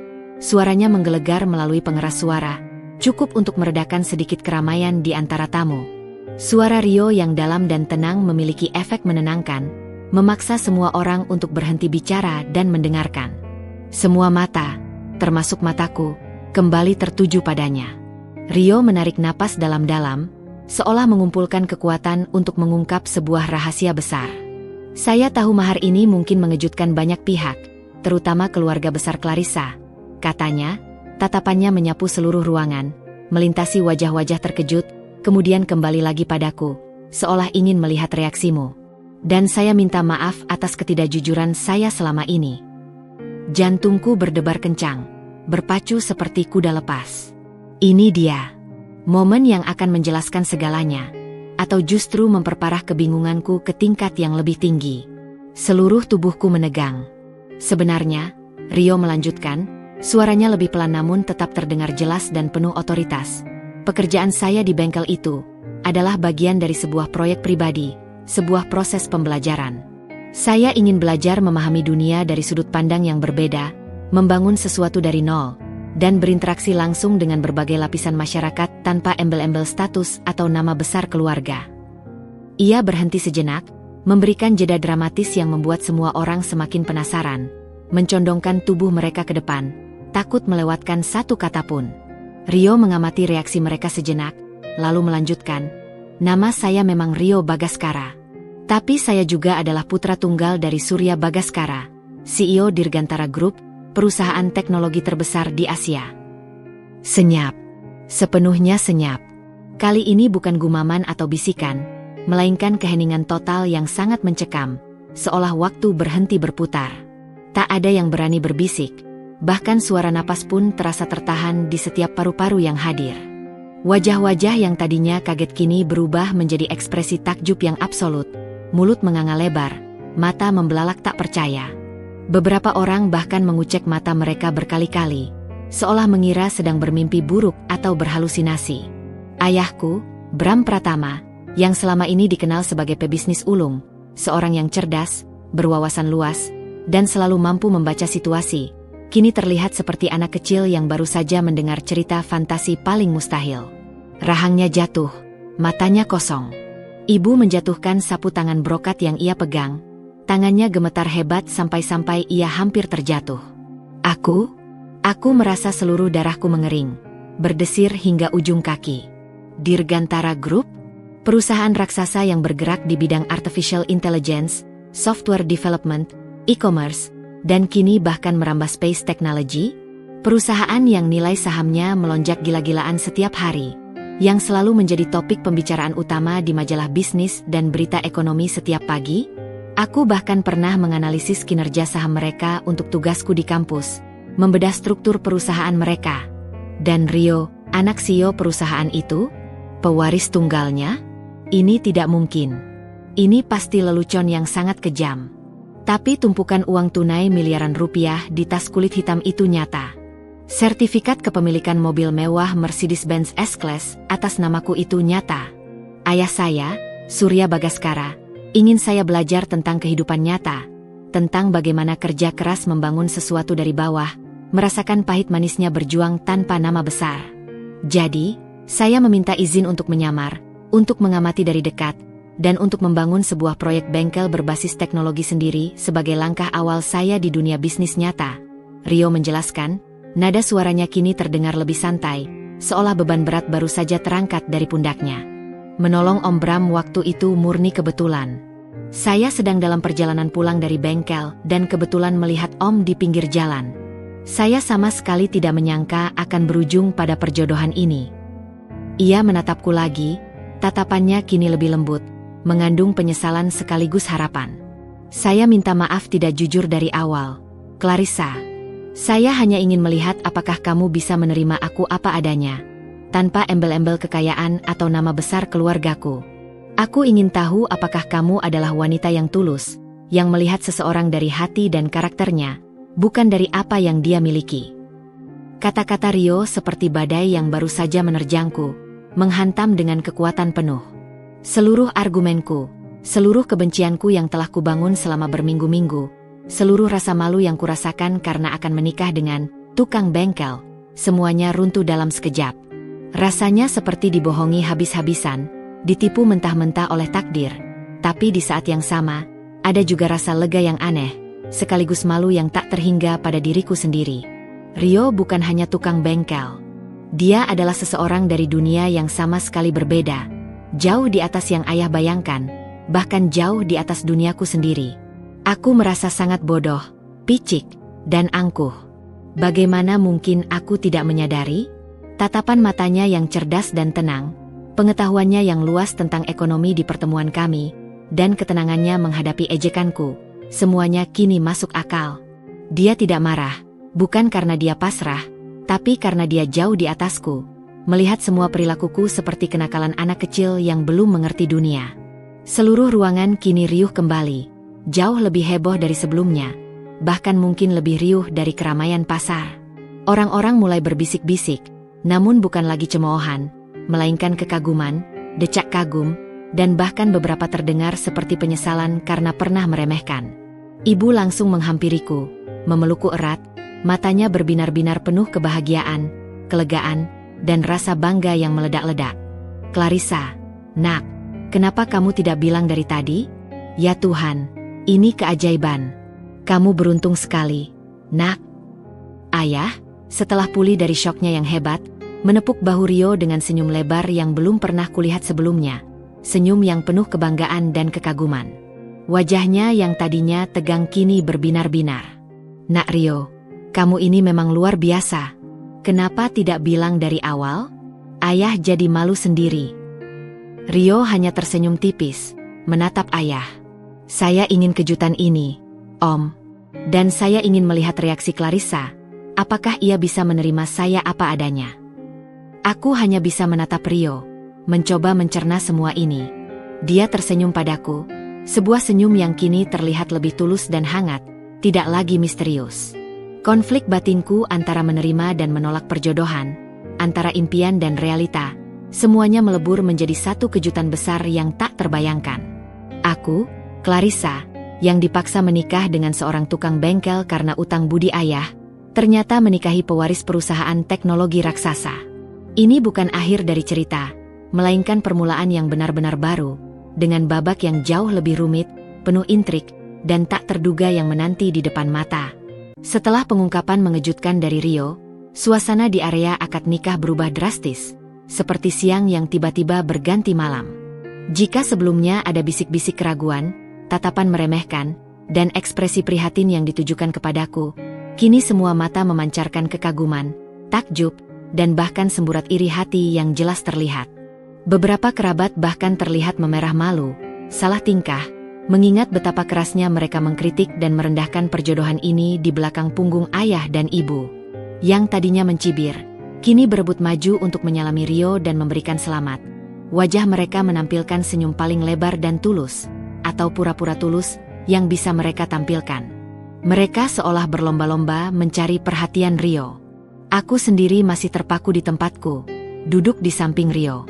Otakku terasa beku, mati rasa, mencoba mencerna rentetan informasi yang baru saja kudengar. Putra tunggal CEO Dirgantara Group, perusahaan teknologi raksasa itu, yang bahkan aku, seorang lulusan ekonomi, selalu ikuti perkembangan sahamnya, rasanya seperti bangun di dimensi yang berbeda, di dunia yang sama sekali tidak kukenal. Semua prasangka burukku tentang Rio, Semua rasa malu yang selama ini kupendam karena akan menikah dengan tukang bengkel, kini berbalik menghantamku sendiri dengan kekuatan penuh. Aku merasa bodoh, begitu picik, dangkal, dan sombong karena hanya melihat penampilannya dan pekerjaan sementaranya di bengkel. Aku menelan ludah pahit. Ayah, setelah syoknya mereda, langsung bangkit dan menarik Rio ke pelukannya. Sebuah pelukan erat yang menunjukkan rasa bangga tak terhingga. Senyumnya begitu lebar. Matanya berbinar-binar penuh kebanggaan yang meluap-luap. Bahkan ada sedikit rasa lega yang luar biasa. Nak Rio, kenapa kamu tidak bilang dari awal? Ya Tuhan, ayah sungguh tidak menyangka. Ini kejutan terbesar dalam hidup ayah. Ayah merasa sangat bodoh telah meragukanmu. Nak. Ayah menepuk-nepuk punggung Rio, terlihat sangat bahagia, seolah ia baru saja memenangkan lotre terbesar dalam hidupnya. Ibu mendekatiku, memelukku erat-erat. Pelukannya terasa hangat, namun ada desakan pertanyaan dalam bisikannya. Clarissa, sayang, kenapa kamu tidak bilang dia putra CEO Dirgantara Group? Bisiknya dengan nada tak percaya yang campur aduk antara kebahagiaan, kelegaan, dan sedikit kesal karena aku menyembunyikan rahasia sebesar itu. Kamu menyembunyikan ini dari ibu? Ya Tuhan, kamu sangat beruntung, nak. Ini anugerah. Aku tidak tahu, Bu. Jawabku pelan, masih syok. Suaraku nyaris tak terdengar. Aku benar-benar tidak tahu. Dan itu adalah kebenarannya. Dia tidak pernah memberitahuku. Dan aku juga tidak pernah repot-repot mencari tahu lebih jauh. Aku hanya menilainya dari kesan pertama. Dari profesinya yang sederhana. Rasa bersalah makin menggerogoti. Rio kemudian menceritakan sedikit lebih banyak detail kepada ayah dan ibu, dengan tenang dan lugas. Dia menjelaskan bagaimana ayahnya, Surya Bagaskara, memang menginginkannya untuk mandiri dan belajar dari bawah, merasakan langsung dinamika dunia nyata di luar bayang-bayang kekayaan keluarga. Ide menyamar sebagai tukang bengkel adalah pilihannya sendiri untuk mendapatkan pengalaman hidup yang otentik, jauh dari lingkungan korporat yang steril dan penuh basa-basi. Dia ingin membuktikan kemampuannya sendiri, membangun sesuatu dengan tangannya sendiri, sebelum akhirnya mengambil alih estafet kepemimpinan perusahaan. Menolong ayahku adalah insiden murni, sebuah kebetulan di tengah perjalanannya. Dan ketika ayah bersikeras ingin membalas budi dengan perjodohan, Rio melihatnya sebagai sebuah kesempatan. Kesempatan untuk menemukan wanita yang bisa menerimanya apa adanya, tanpa embel-embel kekayaan atau nama besar keluarganya. Saya ingin memastikan Clarissa bisa melihat saya sebagai pribadi, sebagai Rio, bukan sebagai pewaris Dirgantara Group. Jelas Rio pada ayah dan ibu, pandangannya sesekali melirik ke arahku, seolah ingin melihat apakah aku mengerti. Saya tahu ini mungkin cara yang tidak biasa, dan saya minta maaf jika Clarissa merasa tidak nyaman atau merasa tertipu. Kata-kata itu membuatku semakin malu dan merasa bersalah. Dia ingin melihatku menerima dia apa adanya. Dan selama ini, aku hanya menunjukkan penolakan, kebencian, dan rasa malu yang tak terkira terhadapnya. Aku merasa sangat bersalah atas semua kata-kata kasar dan perlakuan dingin yang kuberikan padanya. Reaksi para kerabat dan tamu undangan di masjid tidak kalah dramatis. Bibi Mira, yang tadinya paling vokal menentang perjodohan ini, kini sibuk memuji Rio setinggi langit. Suaranya melengking penuh euforia. Ya ampun, Maya, kita ini ternyata salah besar. Rio ini memang pria hebat. Pantas saja dia tenang-tenang saja saat kita ejek dan remehkan. Dia ini berlian tersembunyi. Dia bahkan mencoba mendekat untuk bersalaman dengan Rio, yang kini menjadi pusat perhatian. Paman Doni, yang dulu merasa kasihan padaku dan merasa aku terlalu baik untuk Rio, kini menatapku dengan tatapan takjub bercampur iri. Clarissa, kamu beruntung sekali. Nak, ini namanya jodoh dari langit. Siapa sangka? Aku hanya bisa tersenyum kaku dan mengangguk, merasa seperti robot yang diprogram untuk merespons. Kepala mereka semua dipenuhi perhitungan status dan kekayaan. Dari cemoohan menjadi pujian, dari kasihan menjadi iri yang kentara. Dunia memang sekejam ini, menilai seseorang dari apa yang dia miliki, dari label dan status sosial, bukan siapa dia sebenarnya, bukan dari hati dan karakternya. Dan ironisnya, aku juga ikut terjebak dalam penilaian dangkal itu, sama seperti mereka. Ini adalah cermin yang menyakitkan. Resepsi pernikahan malam harinya terasa seperti perayaan keajaiban bagi semua orang. Aku dan Rio berdiri di pelaminan yang megah, bertatahkan bunga-bunga segar dan kristal yang berkilauan, menerima ucapan selamat dari ratusan tamu yang memadati ballroom hotel. Setiap orang yang lewat mengucapkan selamat, diiringi bisikan-bisikan tentang betapa beruntungnya aku dan betapa hebatnya Rio. Ada yang memuji kecantikanku, ada yang memuji kecerdasan Rio, ada pula yang sudah mulai membayangkan kolaborasi bisnis antara Dirgantara Group dan firma konsultan keuangan ayah. Aku berusaha tersenyum, berpose untuk foto, namun pikiranku kalut, berputar tak karuan. Kebenaran tentang Rio mengubah segalanya, membalikkan duniaku 180 derajat. Aku tidak lagi membenci perjodohan ini karena statusnya, karena kini dia jauh di atasku. Tapi kini aku membencinya karena aku merasa ditipu, dan karena aku telah bersikap sangat buruk padanya. Rasa malu, penyesalan, dan bahkan sedikit rasa takut membanjiri diriku. Bagaimana mungkin aku bisa membangun hubungan, sebuah pernikahan, dengan seseorang yang baru ku ketahui identitas aslinya di hari pernikahan kami sendiri? Bagaimana aku bisa menghadapi kenyataan bahwa selama ini aku telah mencaci maki calon suamiku sendiri karena kesalahpahamanku yang fatal? Dan yang lebih penting, bisakah Rio memaafkan semua perkataan kasar, penolakanku, dan prasangka burukku selama ini? Pertanyaan-pertanyaan itu memenuhi kepalaku, menjadikan malam bahagiaku terasa seperti sebuah ujian besar, sebuah permulaan yang penuh ketidakpastian. Malam pertama kami sebagai suami istri terasa canggung, kaku, dan dipenuhi oleh keheningan yang memekakkan telinga. Setelah resepsi yang megah dan melelahkan, yang terasa lebih seperti drama panggung daripada perayaan cinta, kami langsung menuju penthouse mewah yang telah disiapkan ayah di salah satu hotel bintang 5 paling bergengsi di Jakarta. Aroma bunga melati, parfum mewah, dan sisa-sisa hidangan pesta masih menempel di udara. Namun suasana di antara kami berdua terasa dingin, hampa, dan penuh jarak. Gaun pengantin putih bersih yang kupakai, yang tadinya terasa membebani, kini terasa seperti seragam yang memisahkan kami. Aku masih mengenakan gaun pengantin, berdiri mematung di tengah kamar tidur utama yang luas. Rasa penyesalan yang mendalam dan malu yang tak terkira atas sikapku selama ini membanjiri diriku seperti gelombang pasang. Bagaimana mungkin aku bisa menatap Rio, setelah semua prasangka burukku, semua kata-kata kasarku, dan semua penolakan terang-terangan yang kuberikan padanya? Dia, yang ternyata adalah pewaris Dirgantara Group, sebuah fakta yang membalikkan seluruh duniaku, telah menahan diri dan bersabar menghadapi semua omong kosong dan sikap kekanak-kanakanku. Rio masuk ke kamar setelah aku, menutup pintu dengan pelan, seolah tidak ingin membuat suara sekecil apapun yang akan memperparah suasana. Dia tidak langsung mendekatiku. Dia hanya berdiri di dekat jendela, memandang keluar ke arah kerlip lampu kota Jakarta yang sibuk dan tak pernah tidur. Aku bisa merasakan tatapannya sesekali beralih padaku, namun aku pura-pura sibuk dengan gaun pengantinku, mencoba melepaskan kancing-kancingnya yang rumit di bagian punggung. Jari-jariku gemetar, membuat tugas sederhana itu terasa mustahil. "Kamu butuh bantuan." Suara Rio memecah keheningan yang menyesakan, terdengar lembut namun sedikit ragu, seolah takut menggangguku. Aku menggeleng tanpa menoleh, pandanganku tetap tertuju pada cermin di depanku. "Tidak, terima kasih." Keheningan kembali menyelimuti kami, lebih berat dari sebelumnya. Aku berusaha keras melepaskan kancing gaun di punggung, namun tanganku semakin gemetar dan sulit menjangkau. Setelah beberapa menit bergulat tanpa hasil, aku menghela napas pasrah. Tiba-tiba, aku merasakan kehadiran Rio di belakangku. Aroma maskulin yang bersih, bukan bau oli yang dulu kubayangkan, kini menguar darinya, samar namun menenangkan. "Biar ku bantu," katanya lagi, kali ini tanpa bertanya. Nadanya lebih tegas namun tetap penuh kehati-hatian.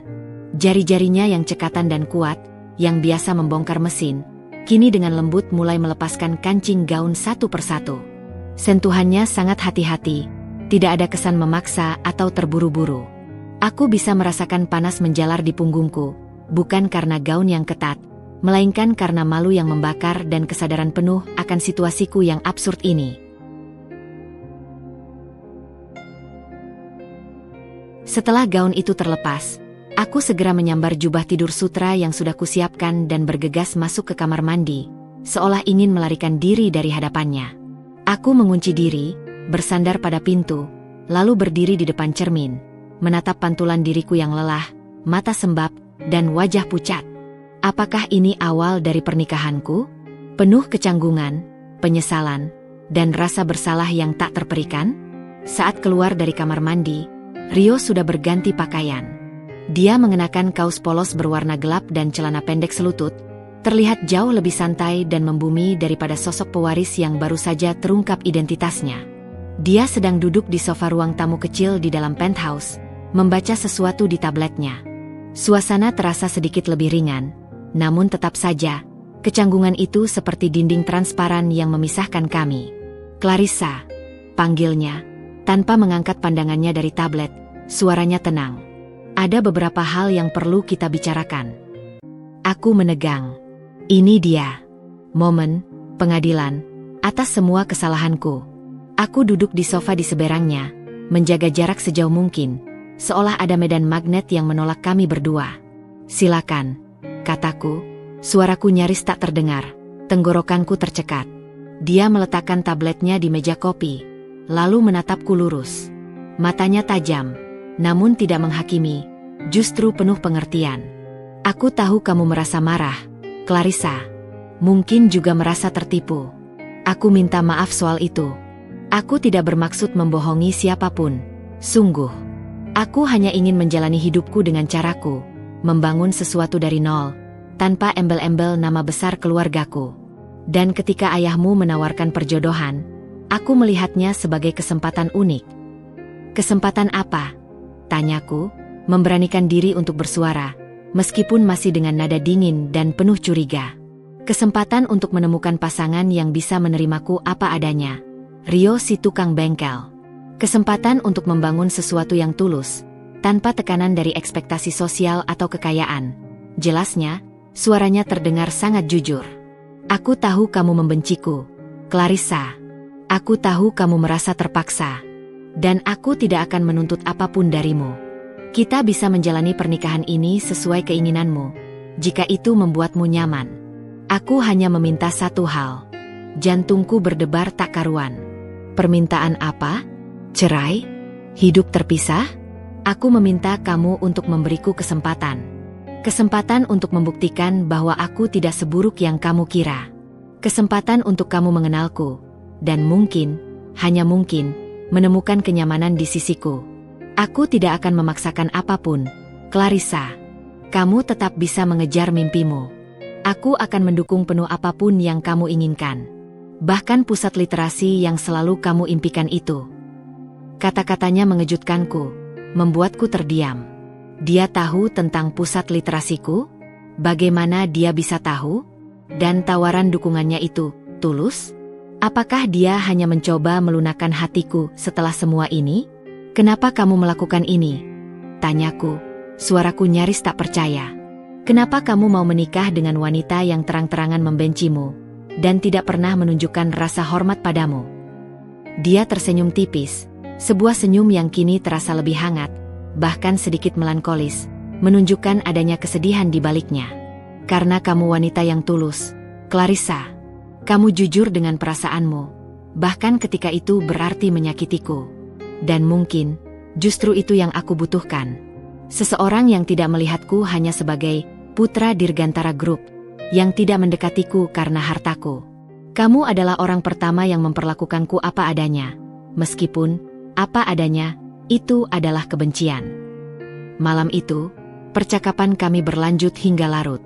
Rio bercerita lebih banyak tentang dirinya, tentang masa lalunya yang tidak semewah yang kubayangkan, bagaimana orang tuanya, terutama ayahnya, mendidiknya dengan keras, jauh dari kemanjaan harta. Dia bercerita tentang perjuangannya membangun bengkel sebagai proyek percontohan bisnis berbasis teknologi baru, dan ambisinya di luar bayang-bayang ayahnya. Aku mendengarkan, dan untuk pertama kalinya, aku melihat Rio bukan sebagai tukang bengkel yang diremehkan atau pewaris raksasa yang manipulatif, melainkan sebagai Rio, seorang pria yang kompleks, punya idealismenya sendiri, dan mungkin jauh lebih baik dari yang pernah kukira. Kecanggungan masih ada, rasa penyesalan juga.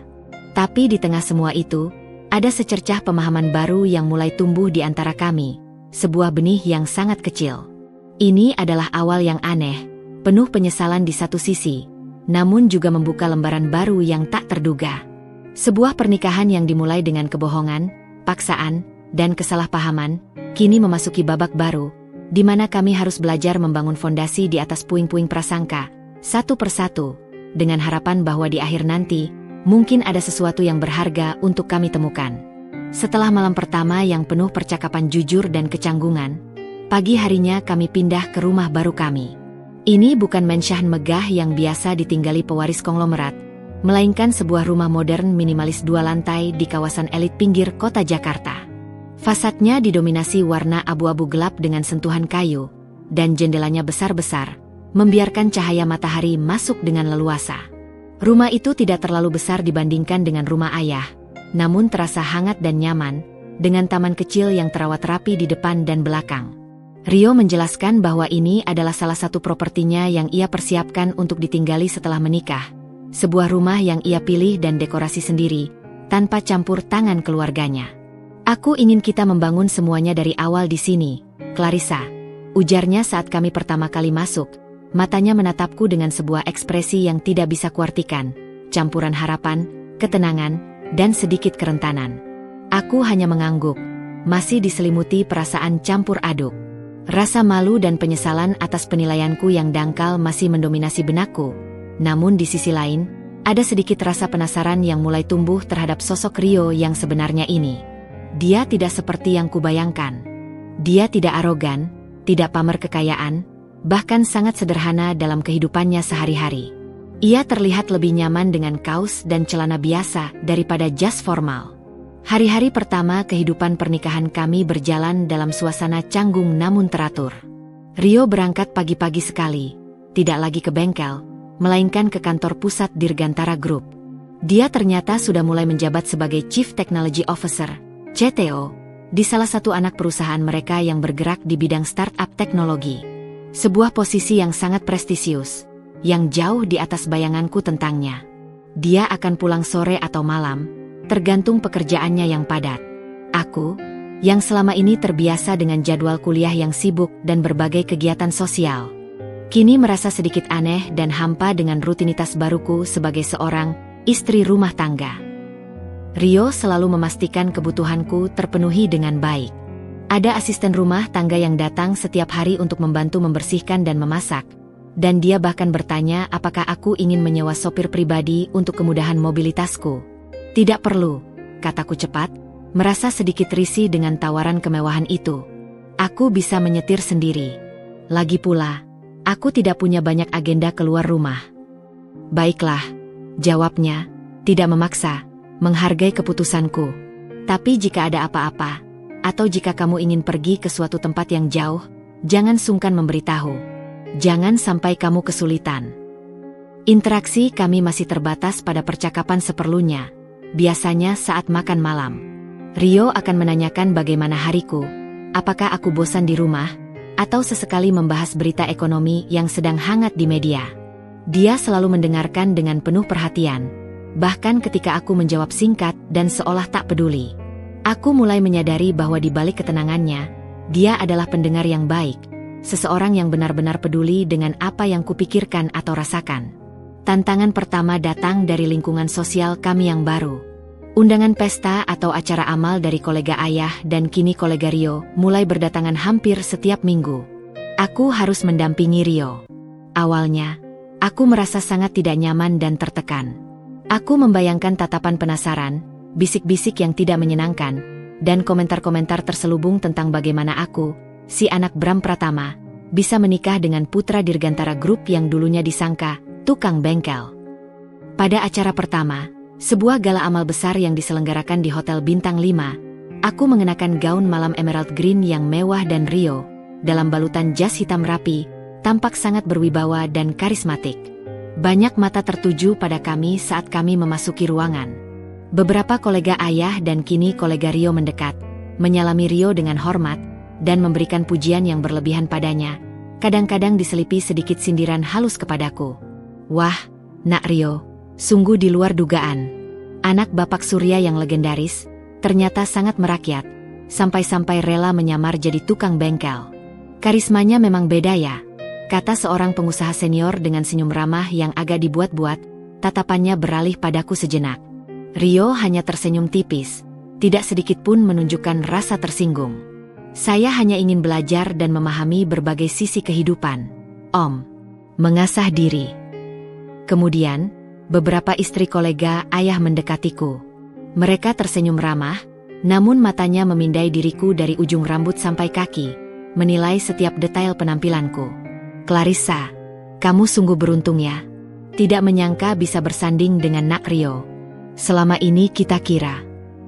Salah satu dari mereka menggantungkan kalimatnya, tersenyum geli, seolah aku harusnya paham apa yang ada di benaknya. Aku merasa pipiku memerah panas, menahan gejolak emosi. Itu adalah kalimat yang tidak perlu diselesaikan, karena aku tahu kelanjutannya. Aku berusaha tersenyum, menjaga ekspresiku tetap tenang dan sopan. Rio, yang sepertinya menyadari betul situasi itu, segera menyelamatkanku dengan tanggap. Maaf, Bu, saya dan Clarissa permisi sebentar. Ada yang ingin saya temui di sana, kata Rio sopan namun tegas, dengan senyum tipis yang tak terbantahkan. Tangannya kemudian menggenggam lembut pinggangku dan menuntunku menjauh dari kerumunan itu, seolah melindungiku. Kamu tidak perlu mendengarkan mereka, bisiknya saat kami sudah agak jauh dari kerumunan. Mereka hanya terkejut. Biarkan saja. Kamu tidak perlu membuktikan apapun pada siapapun. Aku menatapnya. Bagaimana kamu bisa setenang itu menghadapi mereka?